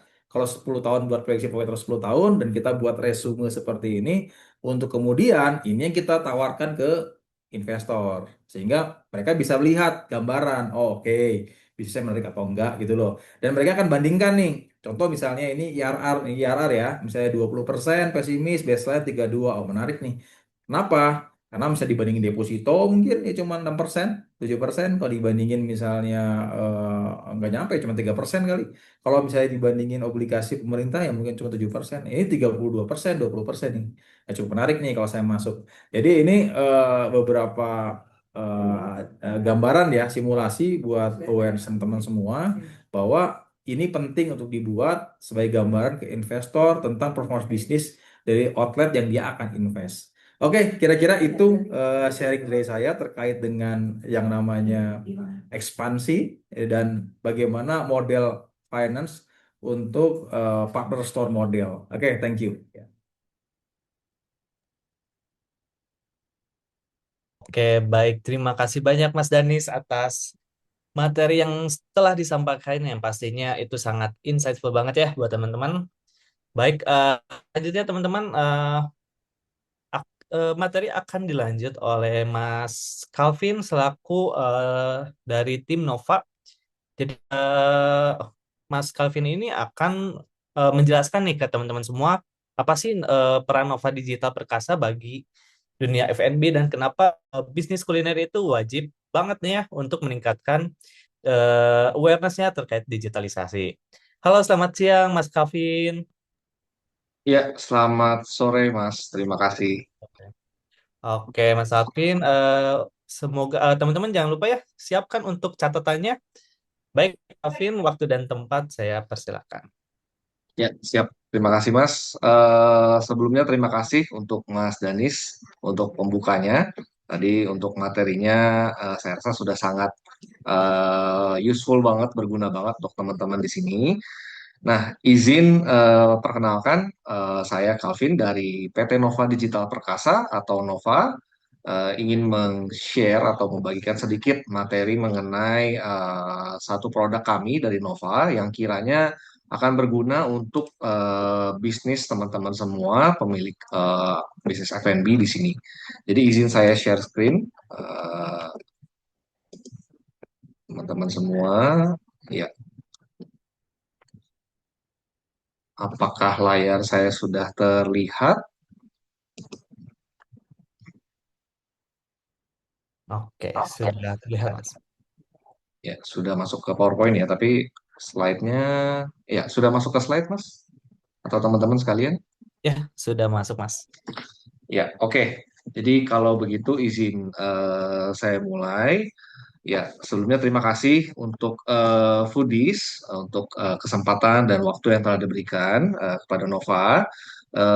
Jadi saat ini melanjutkan tadi materi yang sudah disampaikan oleh Mas Danis ya terkait dengan scaling up bisnis gitu. Jadi bagaimana tadi Mas Danis sudah menjelaskan cukup jelas, saya rasa cukup mendetail juga bagaimana teman-teman di sini sebagai para pemilik bisnis untuk mengembangkan apa namanya bisnisnya scale up ke depannya ya gitu. Nah, jadi mungkin izin menambahkan sedikit aja dari materi yang sudah disampaikan oleh Mas Danis tadi. Mungkin kami izin memperkenalkan suatu produk yaitu Nova Soundbox. Jadi peranannya itu sebenarnya kami ingin memperkenalkan produk ini lebih jauh untuk membantu teman-teman apa namanya menjalankan usaha yang lebih aman, yang lebih lancar, terutama untuk proses pembayaran. Nah, sebelum ke sana, izin saya perkenalkan lebih jauh dulu mengenai PT Nova. Kami sudah berdiri sejak 2019. Kami perusahaan yang berfokus di teknologi terminal pembayaran dan sistem keamanan transaksi. Nah, kami sendiri berkomitmen untuk menghadirkan pengalaman transaksi yang lancar dan aman untuk teman-teman sebagai apa namanya pemilik usaha, kemudian juga untuk konsumen. Nah, mungkin sebagai gambaran, kami bagian dari grup Jarum, gitu. Jadi ada BCA, kemudian Blibli, Tiket, Farmers Market, Range Market, dan lain sebagainya gitu. Untuk Jarum Group, mungkin teman-teman semua di sini sudah cukup mendapatkan gambaran lah ya untuk Jarum Group sendiri itu seperti apa bisnisnya dan sebesar apa gitu. Dan reputasi yang dimiliki oleh Jarum itu seperti apa mungkin teman-teman sudah punya gambaran juga. Nah, jadi sebelum saya mulai atau masuk ke sesi produknya, jadi untuk memberikan gambaran gitu, saya mengutip siaran pers dari Bank Indonesia di bulan Agustus tahun lalu, itu paling tidak sampai di semester 1 tahun 2025, kris itu sudah mencapai 57 juta pengguna dan secara jumlah merchant atau pemilik bisnis yang sudah mengadopsi pembayarannya itu ada di angka 39,3 juta. Dan 93%-nya ini itu diantaranya adalah UMKM. Eh, dan secara nilai transaksi itu mencapai 6 transaksi, sorry, secara jumlah transaksi mencapai 6, kurang lebih 6 miliar transaksi, dan secara rupiah nilainya itu mencapai 579 triliun rupiah. Jadi teman-teman sendiri saya rasa sudah tidak asing gitu ya dengan kris atau dengan penggunaan kris. Mungkin kalau di beberapa area atau beberapa kota mungkin penggunaan kris itu masih belum terlalu banyak gitu jika dibandingkan dengan kota-kota besar.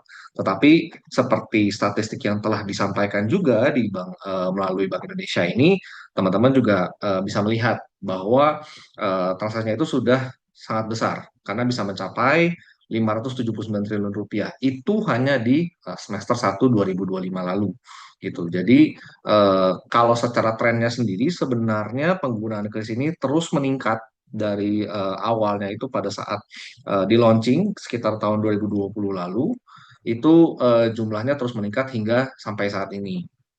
Nah, kemudian melanjutkan dari apa namanya kutipan pada saat siaran pers Bank Indonesia beberapa waktu yang lalu, di sini saya juga ada beberapa artikel tambahan bahwa penggunaan kris itu juga semakin meningkat secara tren di khususnya untuk industri F&B gitu.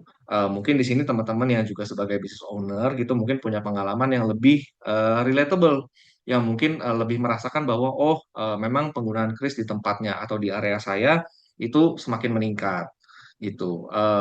Nah, harapannya sebenarnya tentunya dari regulator atau dari pemerintah yang mengeluarkan sistem kris ini itu tentunya ingin membantu teman-teman pemilik usaha, terutama mungkin segmen UMKM juga untuk bisa mengadopsi pembayaran atau sistem pembayaran yang lebih aman, yang lebih cepat.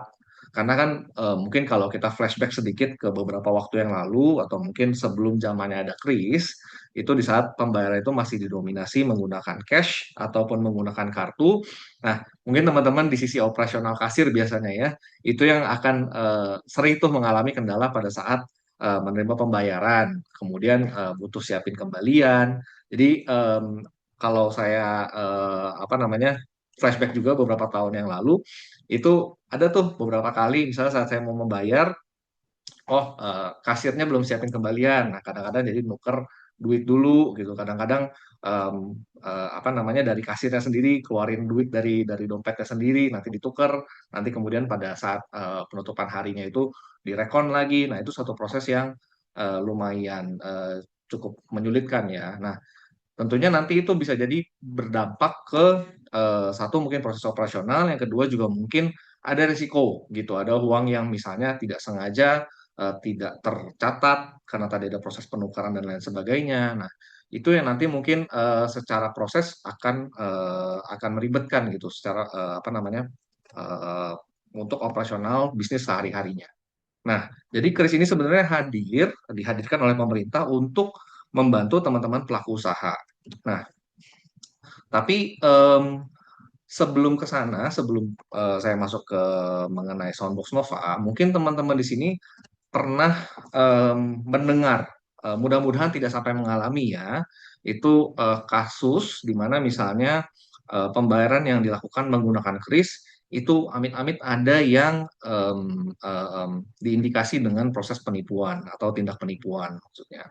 Nah, contohnya seperti apa? Mungkin beberapa waktu yang lalu sempat geger gitu ya, sempat viral, ada yang mengubah eh, kris yang biasanya bentuknya stiker ya, teman-teman, itu kan sebenarnya bisa ditempel di atasnya, jadi dilapis. Jadi kalau mungkin kita belanja nggak cuma di bisnis, nggak cuma di merchant atau apa namanya toko-toko F&B, itu sudah banyak nih toko-toko atau merchant F&B, sorry, toko-toko atau merchant maksudnya yang sudah menyediakan kris bentuknya stiker gitu. Jadi nanti konsumennya yang saat datang mau belanja di toko tersebut tinggal nge-scan nih krisnya, kemudian nanti bisa menggunakan aplikasi apapun. Kalau misalnya mau menggunakan aplikasi mobile m-bankingnya, silahkan. Atau misalnya mau menggunakan aplikasi dari e-wallet, seperti dari OVO misalnya, GoPay, kemudian atau Dana dan lain sebagainya, ShopeePay, itu bisa juga.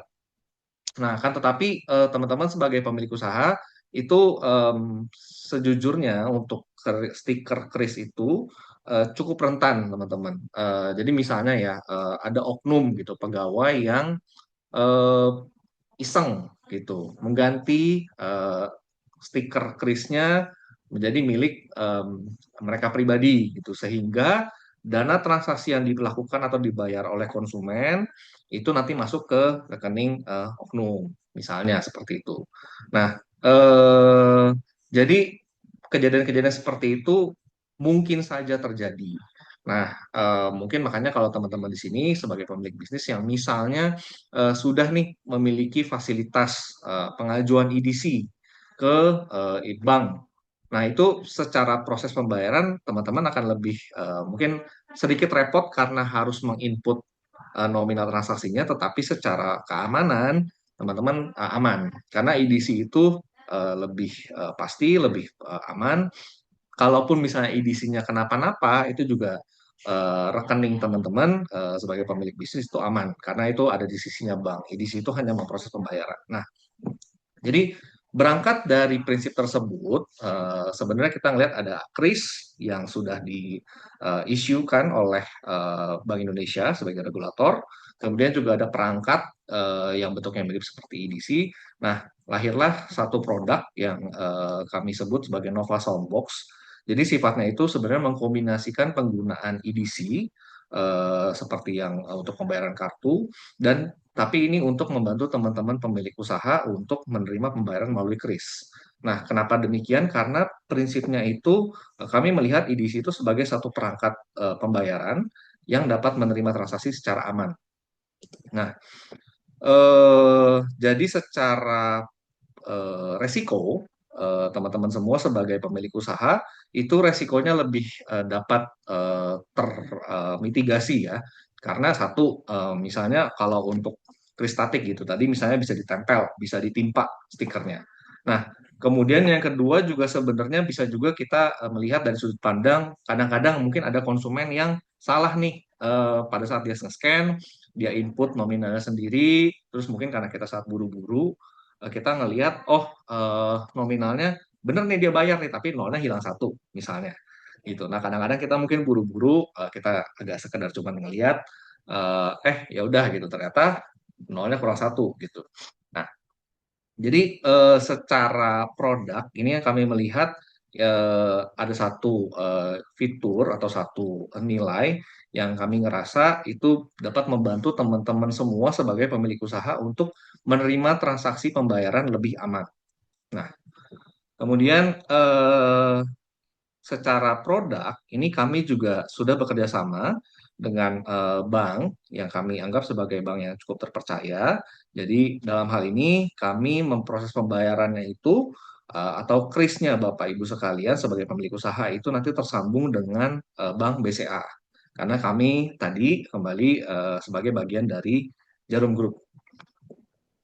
Nah, kemudian yang ketiga untuk biaya investasinya itu kami memberikan penawaran khusus seperti yang sudah disampaikan oleh teman-teman dari Foodies bahwa untuk investasi awalnya kami berikan harga khusus sebesar 55.000. Ini 55.000 adalah biaya investasi awal, jadi hanya satu kali dibayarkan jika memang Bapak Ibu nanti misalnya tertarik untuk menggunakan Soundbox dan setelah kami proses assessment, ada underwriting-nya karena perlu disubmit ke Peten dan ASPI dan lain sebagainya. Jika memang sudah lolos, ini baru akan dibayarkan Bapak Ibu. Jadi tidak ada biaya yang hangus. Nah, kemudian secara perangkatnya itu sendiri kami akan kenakan biaya sewa sebesar 2.000 per hari. Nah, tetapi nanti akan ada skema khusus lagi juga untuk teman-teman pemilik usaha yang misalnya menyewa sudah di atas 1 tahun. Gitu. Jadi harganya akan berbeda lagi untuk apa namanya penggunaan masa sewa di atas 1 tahun.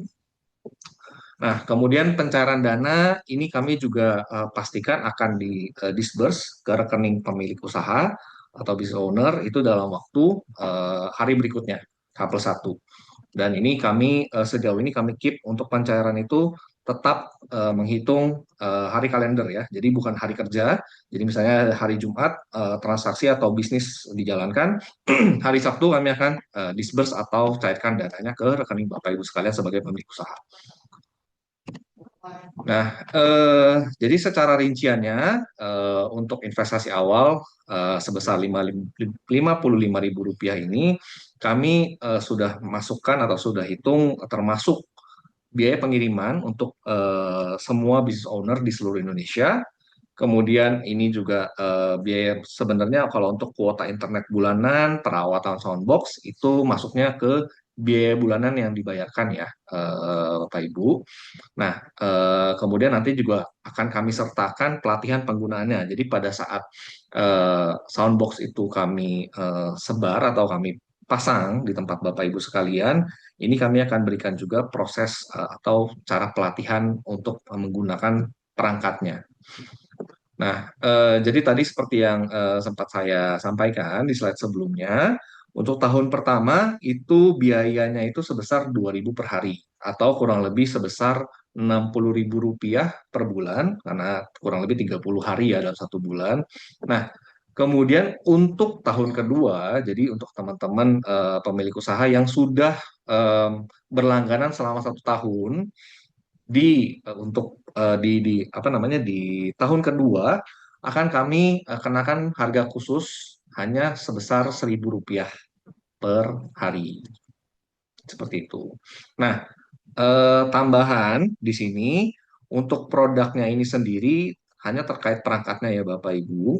Nah, seperti yang mungkin misalnya Bapak Ibu sudah jalankan atau alami dengan misalnya menggunakan kris ya, pembayaran menggunakan kris, itu secara regulasi ada beban biaya yang disebut dengan MDR atau mungkin kadang-kadang teman-teman di sini istilahnya suka beda-beda nih, ada yang sebutnya sebagai admin fee, potongan, dan lain sebagainya. Nah, itu kami mengikuti standar yang ditetapkan oleh BI dan OJK. MDR itu ditetapkan sesuai badan usaha dari pemilik usaha dari masing-masing merchant. Jadi ada tadi klasifikasinya UMKM, itu usaha mikro, kecil atau menengah. Nah, khusus untuk usaha mikro itu MDR-nya berbeda, sedangkan untuk usaha kecil dan menengah itu sebesar 0,7%. Nah, usaha mikro ada ketentuan khusus sendiri, itu nanti mungkin rinciannya bisa saya jelaskan kalau misalnya ada yang sampai ke sana gitu ya, secara skala usaha itu bisa termasuk mikro, itu akan khusus. Umumnya gratis nilainya, MDR-nya itu tidak dikenakan. Nah, jadi untuk ringkasan Bapak Ibu sekalian, di sini kami berikan gambaran Soundbox Nova gitu. Mungkin teman-teman yang lain pernah melihat nih bentukan perangkat yang mirip ya, gitu. Yang mungkin sudah banyak juga tersebar di market. Nah, ini bentuknya itu sebenarnya krisnya itu stiker.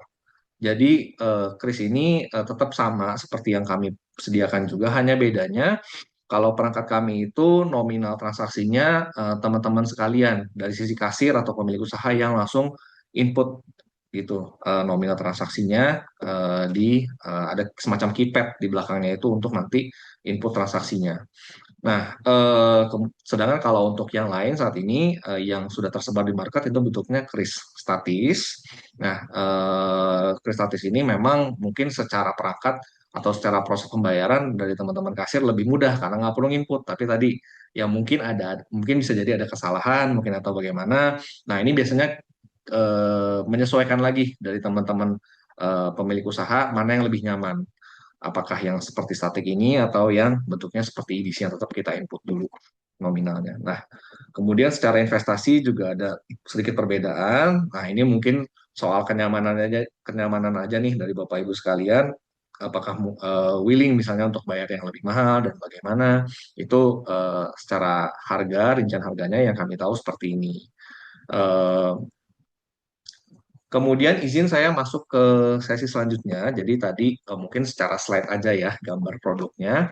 Izin saya masuk ke mungkin proses demo gitu. Jadi di samping saya ini sudah ada perangkat soundbox-nya yang sudah live.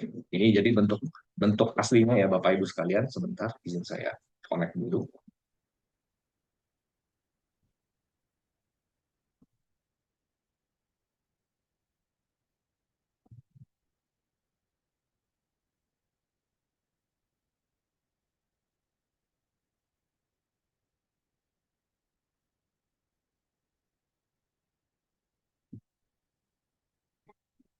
Ya, Bapak Ibu kira-kira apakah sudah terlihat ini bentuk fisik dari produk Soundbox Nova gitu. Jadi kalau yang tadi di slide itu mungkin secara gambar polos gitu ya. Tadi ada warna ungu dan putih itu bawaan dari pabrik.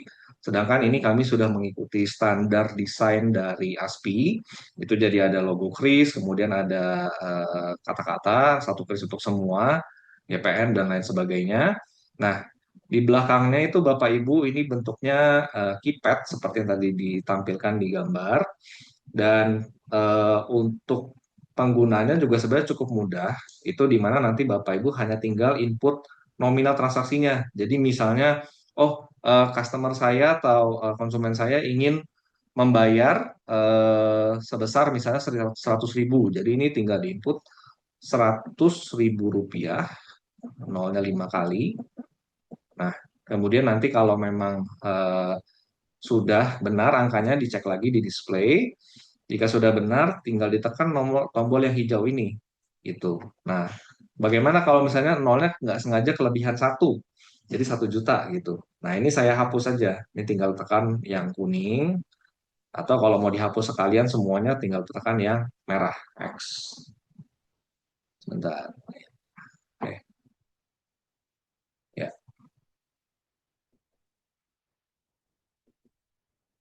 Sebentar, saya kayak salah tekan.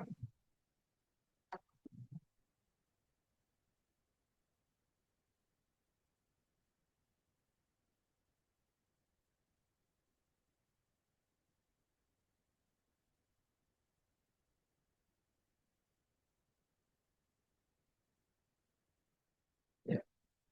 Bentar saya reset dulu Bapak Ibu karena saya salah tekan.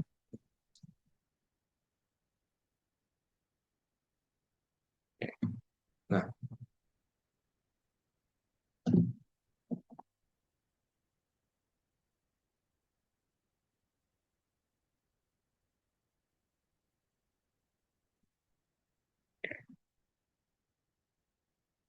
ya. Nah, nanti sebenarnya untuk secara perangkat, Bapak Ibu tidak perlu mematikan atau mematikan lagi. Jadi ini device-nya dibiarkan saja. Nanti kalau pada saat baterainya sudah mau habis, tinggal dicas. Seperti itu Bapak Ibu. Nah, jadi izin saya ulang ya. Nah, untuk proses demonya ini saya akan lakukan demo untuk pembayaran menggunakan Soundbox secara aktual. Nah, karena di sini untuk demo saja, saya izin untuk transaksinya misalnya hanya sebesar Rp100 ya Bapak Ibu. Jadi di sini Rp100. Jadi saya tekan angka 100, kemudian saya tekan tombol warna hijau ini. Silakan scan kode QR-nya. Nah, kemudian nanti di depan itu akan muncul krisnya untuk dibayarkan. Nah, di sini saya lakukan aktual pembayaran Bapak Ibu menggunakan rekening pribadi saya. Jadi seperti yang Bapak Ibu sudah bisa lihat, saya sudah masuk ke aplikasi pembayaran BCA gitu. Nah, izin saya scan. Nah, kemudian di sini terlihat ini acquiring-nya itu menggunakan BCA, Bapak Ibu. Nah, izin saya masukkan PIN dulu ya.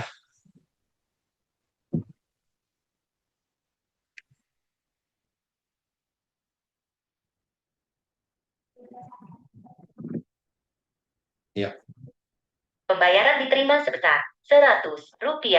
ya. Jadi pada saat pembayaran itu sudah berhasil, Bapak Ibu, nanti perangkat soundbox-nya akan berbunyi menjelaskan bahwa pembayaran sebesar Rp100 sudah masuk atau sudah diterima, sudah diproses melalui tadi acquirer BCA, melalui perangkat yang disediakan oleh Nova Soundbox-nya. Seperti itu kurang lebih untuk demonya. Kira-kira apakah demonya cukup atau mau ditambah lagi misalnya atau mungkin ada yang mau mencoba karena di sini saya bisa tampilkan nih QR-nya melalui perangkat soundbox-nya. Kalau di sini sekiranya misalnya Bapak Ibu ada yang penasaran mau mencoba langsung, bisa saya demokan langsung seperti itu. Kira-kira teman-teman Kudis apakah memungkinkan atau tidak perlu dari sisi saya saja? Tidak apa-apa Mas, dari Mas Kavin aja. Oke, siap. Terima kasih. Jadi kurang lebih seperti itu gambarannya mungkin Bapak Ibu sekalian business owner yang sudah tergabung di sesi webinar Foodies pada sore hari ini. Mungkin karena keterbatasan waktu juga ya, mungkin masih ada lanjutan sesi untuk Q&A. Kalau sudah demikian, mungkin sesi demo saya tutup. Nanti mungkin jika ada pertanyaan lebih lanjut, bisa ditanyakan di kolom Q&A. Begitu. Nah, izin saya matikan untuk kamera demonya. Nah, kembali tadi untuk materi, mungkin itu saja dari saya. Sesi terakhirnya tadi hanya untuk demo sih, Bapak Ibu. Mungkin demikian. Saya kembalikan lagi ke Mas Farizal. Terima kasih, Mas. Oke, terima kasih Mas Calvin atas penyampaian materinya yang sangat insightful banget. Oke, nah teman-teman sampai juga nih kita di sesi yang paling ditunggu-tunggu oleh teman-teman semua yaitu sesi Q&A. Boleh banget nih teman-teman kalau masih ada yang tadi baru kebayang ingin ditanyakan apa mengenai materi dari Foodies maupun dari Nova, bisa aja tanyakan di kolom Q&A ya teman-teman.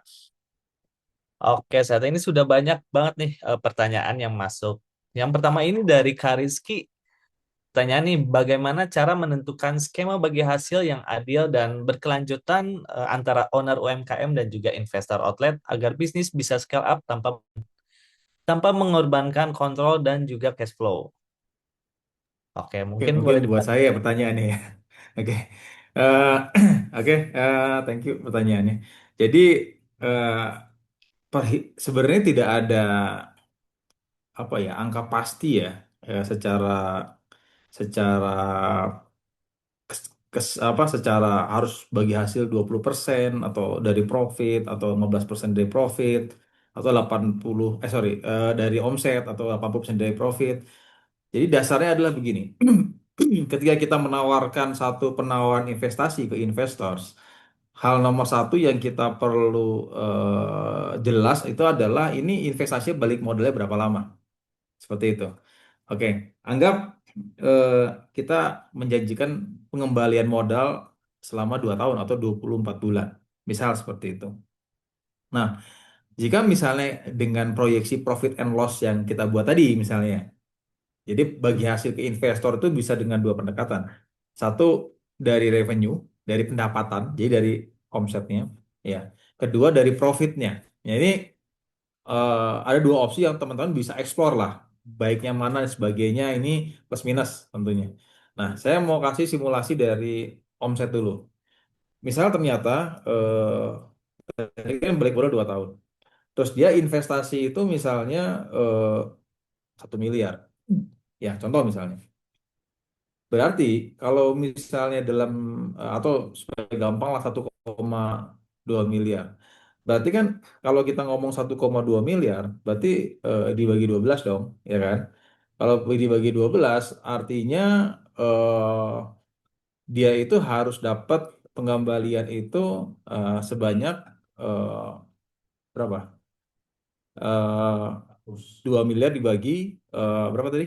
24. Ya. Dari satu dua 1 miliar dibagi 24, sorry. 1 miliar 1 miliar investasi ya. 1 miliar dibagi 24. Kira-kira 50 jutaan lah ya per bulannya. Nah, artinya yang kita harus hitung adalah berapa rasio persentase yang tepat sehingga si investor ini dapat misalnya bagi hasil tiap bulan ini 50 juta.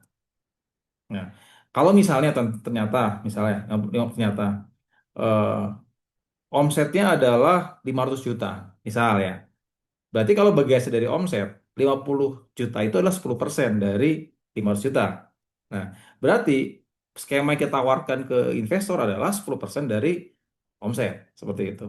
Tapi kalau misalnya ternyata omset kita 1 miliar, contoh misalnya satu satu bulannya, berarti kan untuk dapat 50 juta ya cukup 5% aja. Jadi sebenarnya angka 5% lah bagi hasil dari revenue atau angka 10% dari revenue itu sebenarnya nggak ada harus di angka 10% 20%. Yang paling penting adalah persentase bagi hasil ke investor itu memenuhi eh, angka pengembalian modal ke investor nggak gitu loh. Itu makanya hal pertama yang kita harus perlu tahu adalah per bulan tuh investor harus dapat return berapa nih sehingga balik modalnya ini bisa sesuai dengan periode pembalian modal yang kita janjikan. Seperti itu. Begitupun kalau misalnya bagaimana dari profit ya sama aja gitu loh.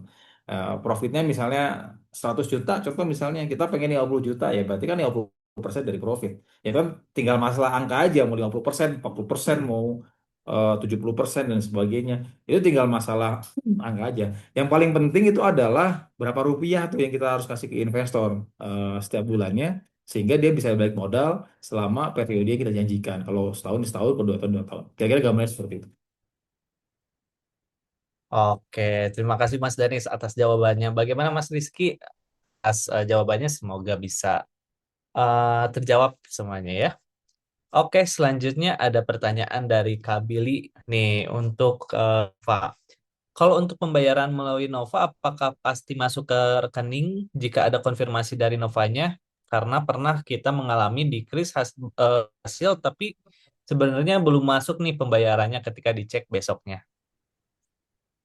Iya, jadi mungkin terima kasih Mas Farizal untuk pertanyaannya. Jadi ini untuk menjawab pertanyaan dari Mas Billy ya, gitu. Kalau untuk pembayaran kris ya, sebenarnya ini mungkin saya mungkin sedikit rephrase pertanyaannya. Itu kan pertanyaannya adalah pembayaran melalui Nova apakah pasti masuk gitu. Nah, sebenarnya mungkin yang perlu dipahami dulu di sini untuk teman-teman pemilik usaha, setiap proses pembayaran pada dasarnya itu baik untuk kris ataupun kartu itu memang ada kemungkinan gagal gitu. Kenapa gagal? Karena misalnya contoh ada faktor-faktor lainnya yang perlu diperhitungkan, misalnya seperti koneksi atau konektivitas jaringan di lokasi tempat usaha kita. Nah, kadang-kadang jaringan itu juga kan kita di Indonesia itu ada berbagai macam provider gitu. Nah, kadang-kadang faktor itu ya juga mempengaruhi. Jadi sebenarnya proses pembayaran itu tetap nanti melalui jalur menggunakan koneksi internet. Nah, di mana pada saat melalui koneksi internet itu kadang ada aja misalnya prosesnya itu ternyata tercatat di bank atau tercatat di sistem pemproses pembayaran, tetapi misalnya tidak tercatat di EDC. Nah, ataupun juga bisa jadi sebaliknya. Misalnya di EDC dianggap sudah berhasil, tetapi misalnya di sisinya bank itu belum atau tidak berhasil. Nah, mungkin sebenarnya yang perlu dipastikan dari para pemilik usaha nih, gitu, atau business owner, itu yang perlu dipastikan adalah sebenarnya dari partner atau penyedia jasa pembayarannya ini dalam hal ini bisa jadi bank, bisa jadi agregator, bisa jadi e-wallet. Sebenarnya SLE untuk pembayaran atau disbursement ke rekening kita sebagai pemilik usaha itu berapa lama? Untuk dipastikan, oh kalau memang mereka menjamin pembayarannya itu H+1, nah kalau misalnya mereka H+1 belum membayar, mesti dikejar nih. Misalnya bisa ditanya ke salesnya atau ke customer service-nya, kok dana pembayaran saya belum masuk, saya belum terima nih. Atau misalnya ternyata SLE-nya adalah H+2, H+3. Nah itu kalau mereka melewati itu, apakah misalnya ada mungkin cashback atau mungkin ada apa ya, misalnya kompensasi-kompensasi yang dapat diberikan oleh si partner dalam hal misalnya ada keterlambatan pembayaran ini. Nah, tetapi pada dasarnya untuk setiap transaksi itu tetap pasti ada yang namanya kemungkinan selisih atau tidak berhasil gitu. Nah, kalau sudah demikian, misalnya memang ada selisih, jadi ternyata memang sudah dibayar nih H+1-nya, tetapi ternyata beda. Hasil rekap kita bilang, oh harusnya hari ini saya dapat omset atau transaksi itu misalnya 1 juta, tetapi misalnya kan ada MDR dan lain sebagainya itu sekian. Misalnya anggaplah kita harusnya terima bersih 1 juta. Nah, tetapi oleh bank dibayarkan hanya 900.000. Berarti ada 100.000 yang hilang. Nah, mungkin ini 100.000 ini yang perlu istilahnya direkonsiliasikan dengan pihak bank, dengan pihak teman-teman misalnya e-wallet, bagaimana nih mekanismenya di tempatnya saya terima nih ada pembayaran, saya catat gitu. Kok di tempatnya ya, atau dari dana transaksi yang saya terima itu tidak sampai. Nah, itu proses-proses yang sebenarnya bisa dilakukan oleh teman-teman business owner sih di sini untuk melakukan itu. Nah, kalau untuk Nova sendiri, tetap kami tidak menjamin 100% pembayaran itu pasti selalu masuk, akan tetapi alat soundbox ini sekiranya dapat membantu teman-teman semua sebagai pemilik usaha untuk memastikan tidak ada pembayaran yang misalnya eh, penipuan lah gitu sifatnya. Kalau memang gagal, alat kami misalnya memang tidak berhasil mengkontak, itu sejauh ini sih pasti akan menghasilkan, oh transaksi belum terbayar, transaksi belum, pembayaran belum diterima. Seperti itu. Jadi kalau misalnya ada yang tadi, contohnya misalnya kita sudah generate krisnya gitu secara dinamis, tapi ada yang masih mau nyoba nih nipu-nipu menggunakan kris yang, sorry hasil GIF gitu, editan, foto editan. Nah itu teman-teman bisa validasi, enggak saya belum terima, ini soundbox saya belum berbunyi nih gitu. Sedangkan kalau mungkin dibandingkan yang proses sebelumnya, dulu pada saat stiker kris doang, itu kan teman-teman kasir ya terutama itu tidak bisa memvalidasi, cuman paling ngelihat oh ya udah dibayar nih gitu. Ternyata itu editan fotonya kayak gitu mungkin. Semoga bisa menjawab ya, Mas Billy. Oke, terima kasih banyak Mas Calvin atas jawabannya. Selanjutnya ada yang bertanya nih dari Muhammad Alif. Izin bertanya Mas, investor outlet ini berarti silent partner ya? Dia hanya menanamkan modal ikut campur dalam operasional outlet ya. Dan pembagian rasionya itu gimana ya Mas? 60 bagi 40, 60-nya investor, 40-nya kita yang mengoperasikan outlet atau bagaimana? Boleh Mas Oke, Danis?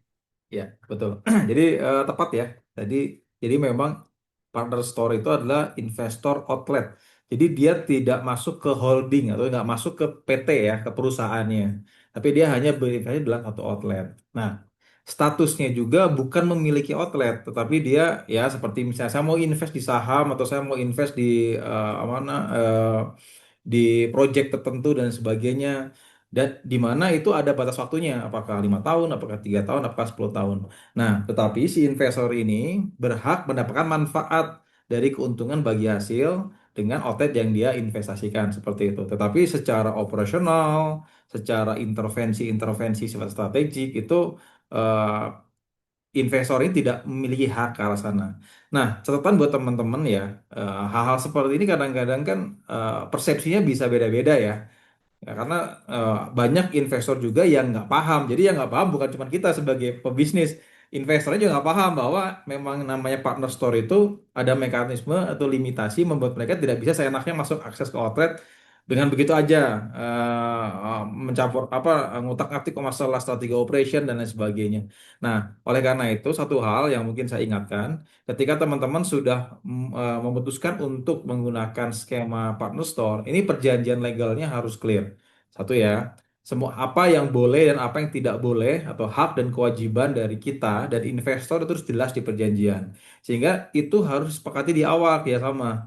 Nah, sehingga nanti jika situasinya itu ada yang melenceng atau melanggar kesepakatan, ada aspek legal atau hitam di atas putih yang bisa jadi dasar untuk kita, oh ini nggak boleh nih Pak, gitu loh. Yang boleh seperti ini, seperti ini, seperti itu. Dan satu lagi catatan mungkin ya, kan tadi saya sempat sampaikan kalau misalnya bagi hasil itu bisa jadi revenue, bisa jadi profit. Nah, hal yang memang harus diperjelas juga untuk investasi seperti ini, pastikan tidak ada namanya fix return. Ya karena kalau fix itu mending minjem duit ke bank untuk ke institusi keuangan lainnya, kosnya lebih murah. Ya, kalau namanya investasi ya jelas investasi, berarti ada risiko uang hilang kalau bisnisnya nggak bagus.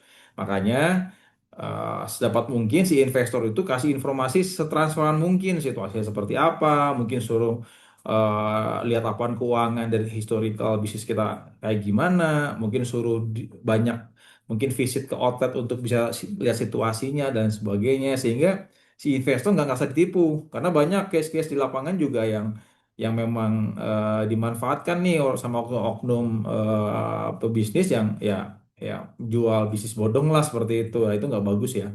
Maksudnya dalam artian kita juga kalau memang beritikat untuk mencari investor dan partner store kita ini harus proper secara bisnis ya. Kita harus yakin, believe dan memang berniat dengan baik memang bisnis mau digedein.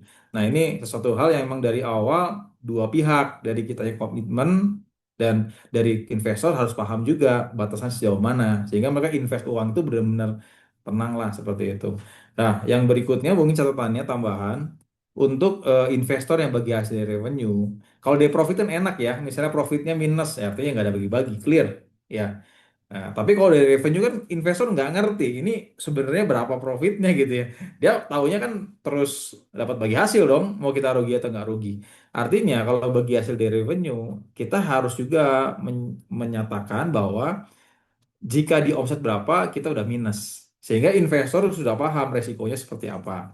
Dan di dalam kalau misalnya udah minus, apakah bagi hasil dari profit atau dari revenue, itu periode berapa lama diputuskan untuk tutup toko ya atau didiskusikan untuk apakah investor mau injek lagi modal tambahan atau ya putuskan untuk cut loss risiko bisnis. Karena dalam bisnis ya jangan selalu berpikirnya selalu yang baik-baik aja ya kan anaknya resiko juga.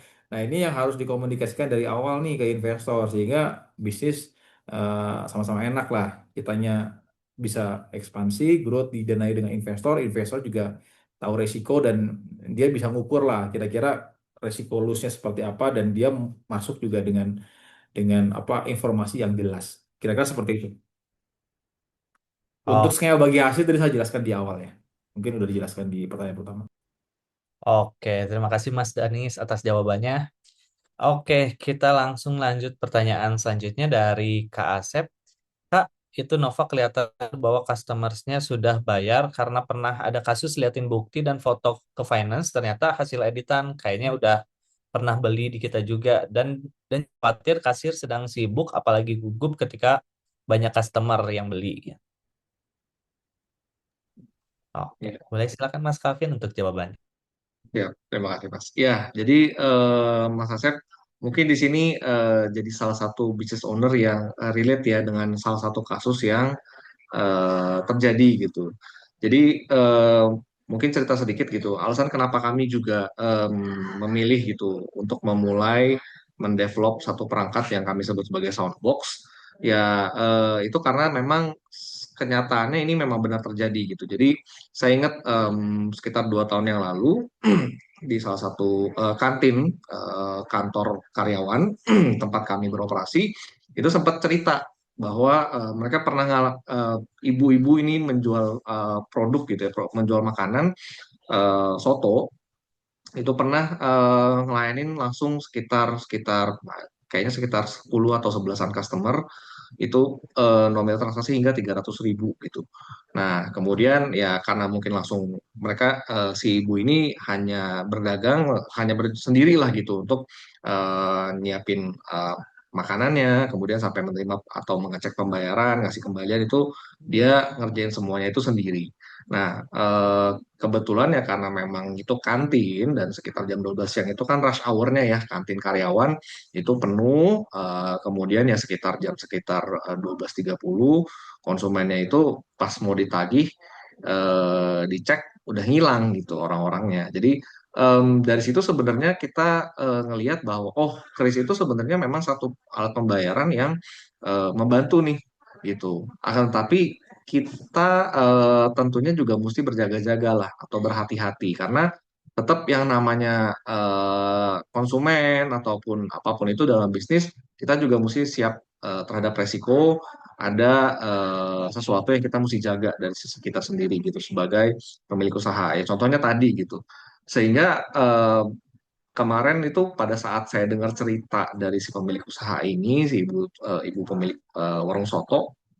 Ya, kita ngelihat bahwa oh memang benar nih ini memang nyata adanya nih satu tindak penipuan melalui kris yang tadinya dia pikir akan membantu atau memudahkan lah usahanya karena yang tadinya dia sambil mesti ngebikin soto, terus misalnya ada orang mau bayar itu kadang-kadang dia mesti berhenti dulu.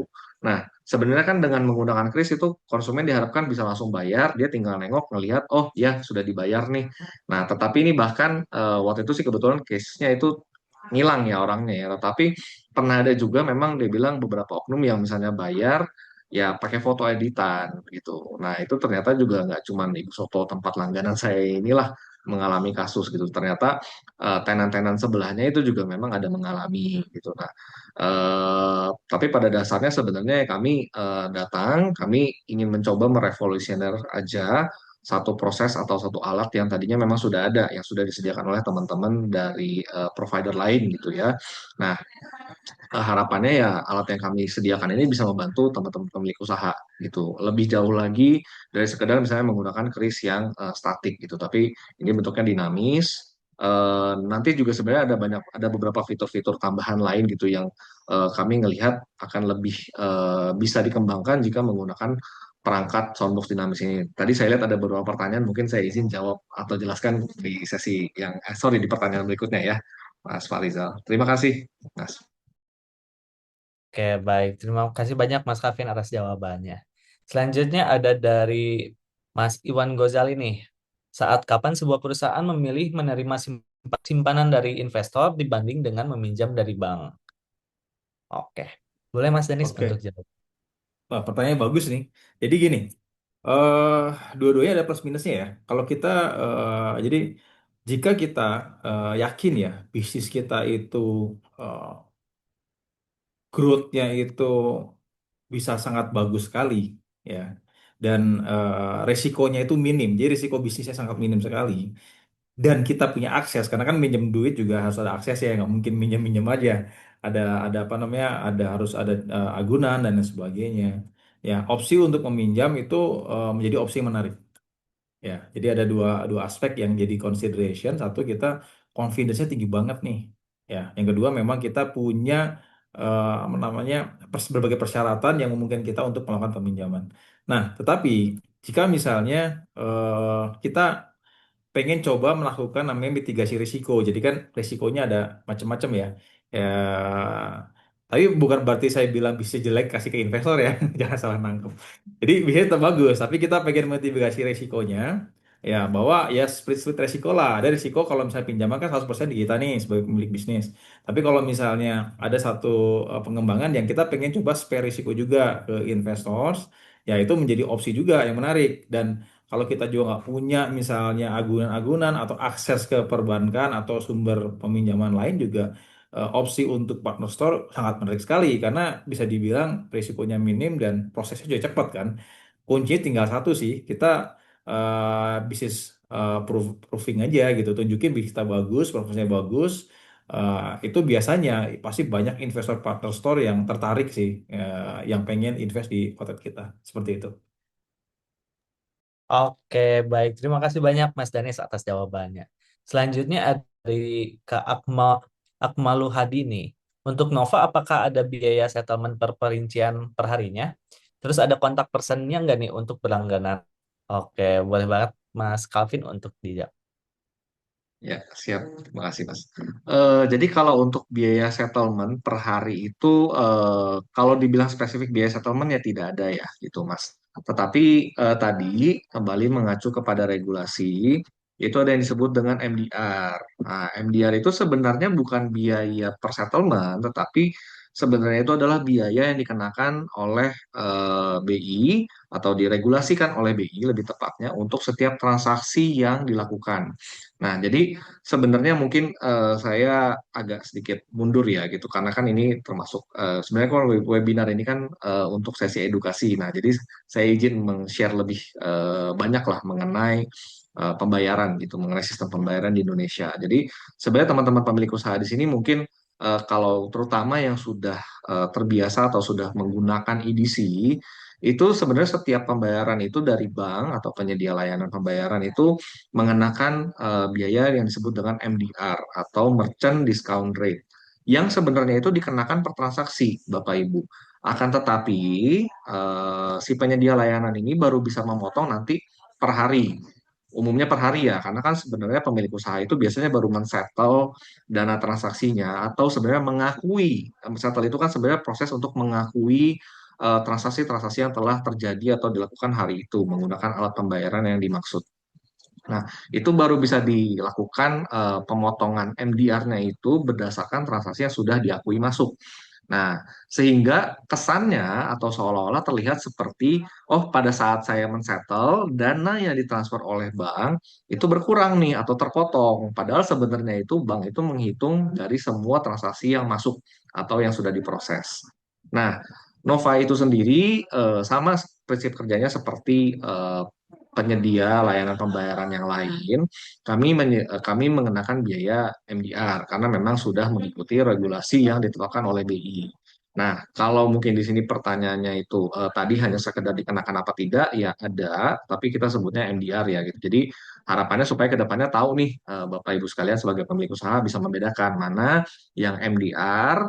Nah, tapi memang saya tidak menutup kemungkinan bahwa ada partner-partner atau penyedia lain itu yang memang menyediakan atau mengenakan lebih tepatnya biaya per settlement. Jadi dikenakan ekstra nih. Oke, setiap kali ibu settle atau bapak settle itu saya potong lagi ekstra sekian ya, misalnya 1.000 atau 5.000 atau 10.000 nominalnya kembali lagi ke masing-masing partner. Nah, kalau Nova kita tidak kenakan biaya settlementnya, akan tetapi ada MDR yang memang mengikuti regulasi dari BI. Dan ini kenapa kami tetap kenakan karena sebenarnya acquiring bank atau dalam hal ini BCA sebagai acquiring bank itu memang mengenakan MDR Bapak Ibu. Jadi kami tidak menerima di luar itu sih. Jadi memang kami mengikuti karena BCA mengenakan atau membebankan itu kepada pihak merchant atau pemilik usaha. Nah, itu kami bebankan. Nah, di sini mungkin yang perlu jadi catatan tambahannya adalah nominalnya Bapak Ibu, supaya mungkin di sini tetap terbawa ya, ingat bahwa MDR itu sudah diregulasikan oleh BI. Besarannya itu 0,7%.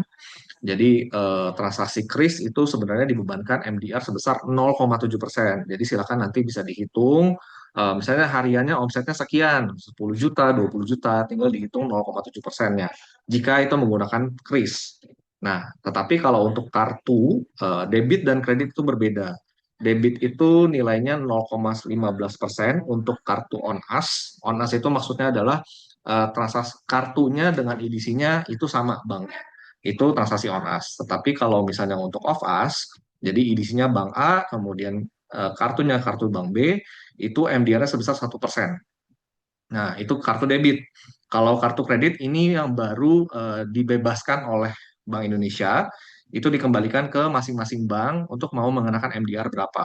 Nah, karena kartu kredit itu juga biasanya aksesnya tidak besar, artinya kan untuk merchant-merchant tertentu lah yang bisa menerima pembayaran menggunakan kartu kredit. Nah, itu dikembalikan lagi antara bank dengan pihak merchant mau nego atau deal rate MDR-nya itu untuk kartu kredit di berapa gitu dan on us-nya dan antara on us dan off us kartu kreditnya itu pun juga bisa berbeda. Nah, seperti itu mungkin kalau izin saya menjawab pertanyaannya, kemudian juga menambahkan poin mengenai MDR ya. Sekian mungkin dari saya. Semoga jawabannya cukup jelas. Terima kasih. Oke, baik. Terima kasih banyak Mas Kavin. Semoga jawabannya bisa terjawab semua ya pertanyaan dari teman-teman mengenai produk Nova ini bagaimana. Oke, mungkin pertanyaan terakhir untuk Mas Danis. Sore Pak Danis, saya Rio dari Depok. Izin bertanya, kalau kita menawarkan kerjasama dengan pemilik tempat kita pakai atau yang kita sewa sebagai outlet, apakah itu bisa disebut sebagai investor outlet? Terus modal kerjasamanya seperti apa yang bisa kita tawarkan ya dan proses persentase perhitungannya apakah berdasarkan total valuasi usaha kita dengan aset tempat usahanya? Mohon dijawab. Terima kasih, Mas Danis. Oke, silakan Oke, Mas untuk ya.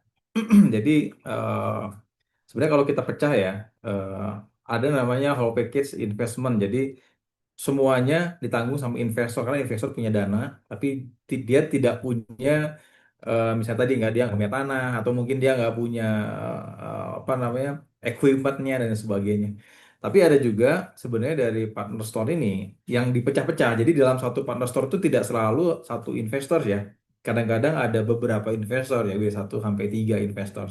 Di mana masing-masing kontribusinya bisa uang ya. Jadi dibagi-bagi mungkin beberapa orang tadi dengan jumlah yang tertentu atau ada yang ngasih uang tapi ada yang ngasih tadi seperti aset misalnya sewa bangunan dan sebagainya. Artinya itu hanya pecahan-pecahan aja untuk kira-kira memenuhi kebutuhan sehingga OS itu bisa berjalan. Satu hal. Jadi apakah bisa misalnya kita kayak sama-sama investor apa namanya yang punya aset bangunan di mana kita akan buka toko, oh, sangat bisa sekali. Tinggal hitungannya gimana gitu kan. Nah, hitungan kita akan balik ke kalau kita bicara masalah tanah, kita harus tahu tuh kalau sewa di sana berapa nilai nilai sewanya. Ya. Let's say misalnya nilai sewanya anggaplah setahunnya 50 juta, contoh seperti itu. Nah, kita akan lihat dari proyeksi bisnis kita, ya, 50 juta itu berapa persen? Ya, nilai bisnis, nilai apa? Nilai cost-nya. Nah, misalnya anggaplah sekitar 4% ya dari nilai cost-nya. Ya kita bisa over ke dia antara 4 mungkin sampai 6% seperti itu.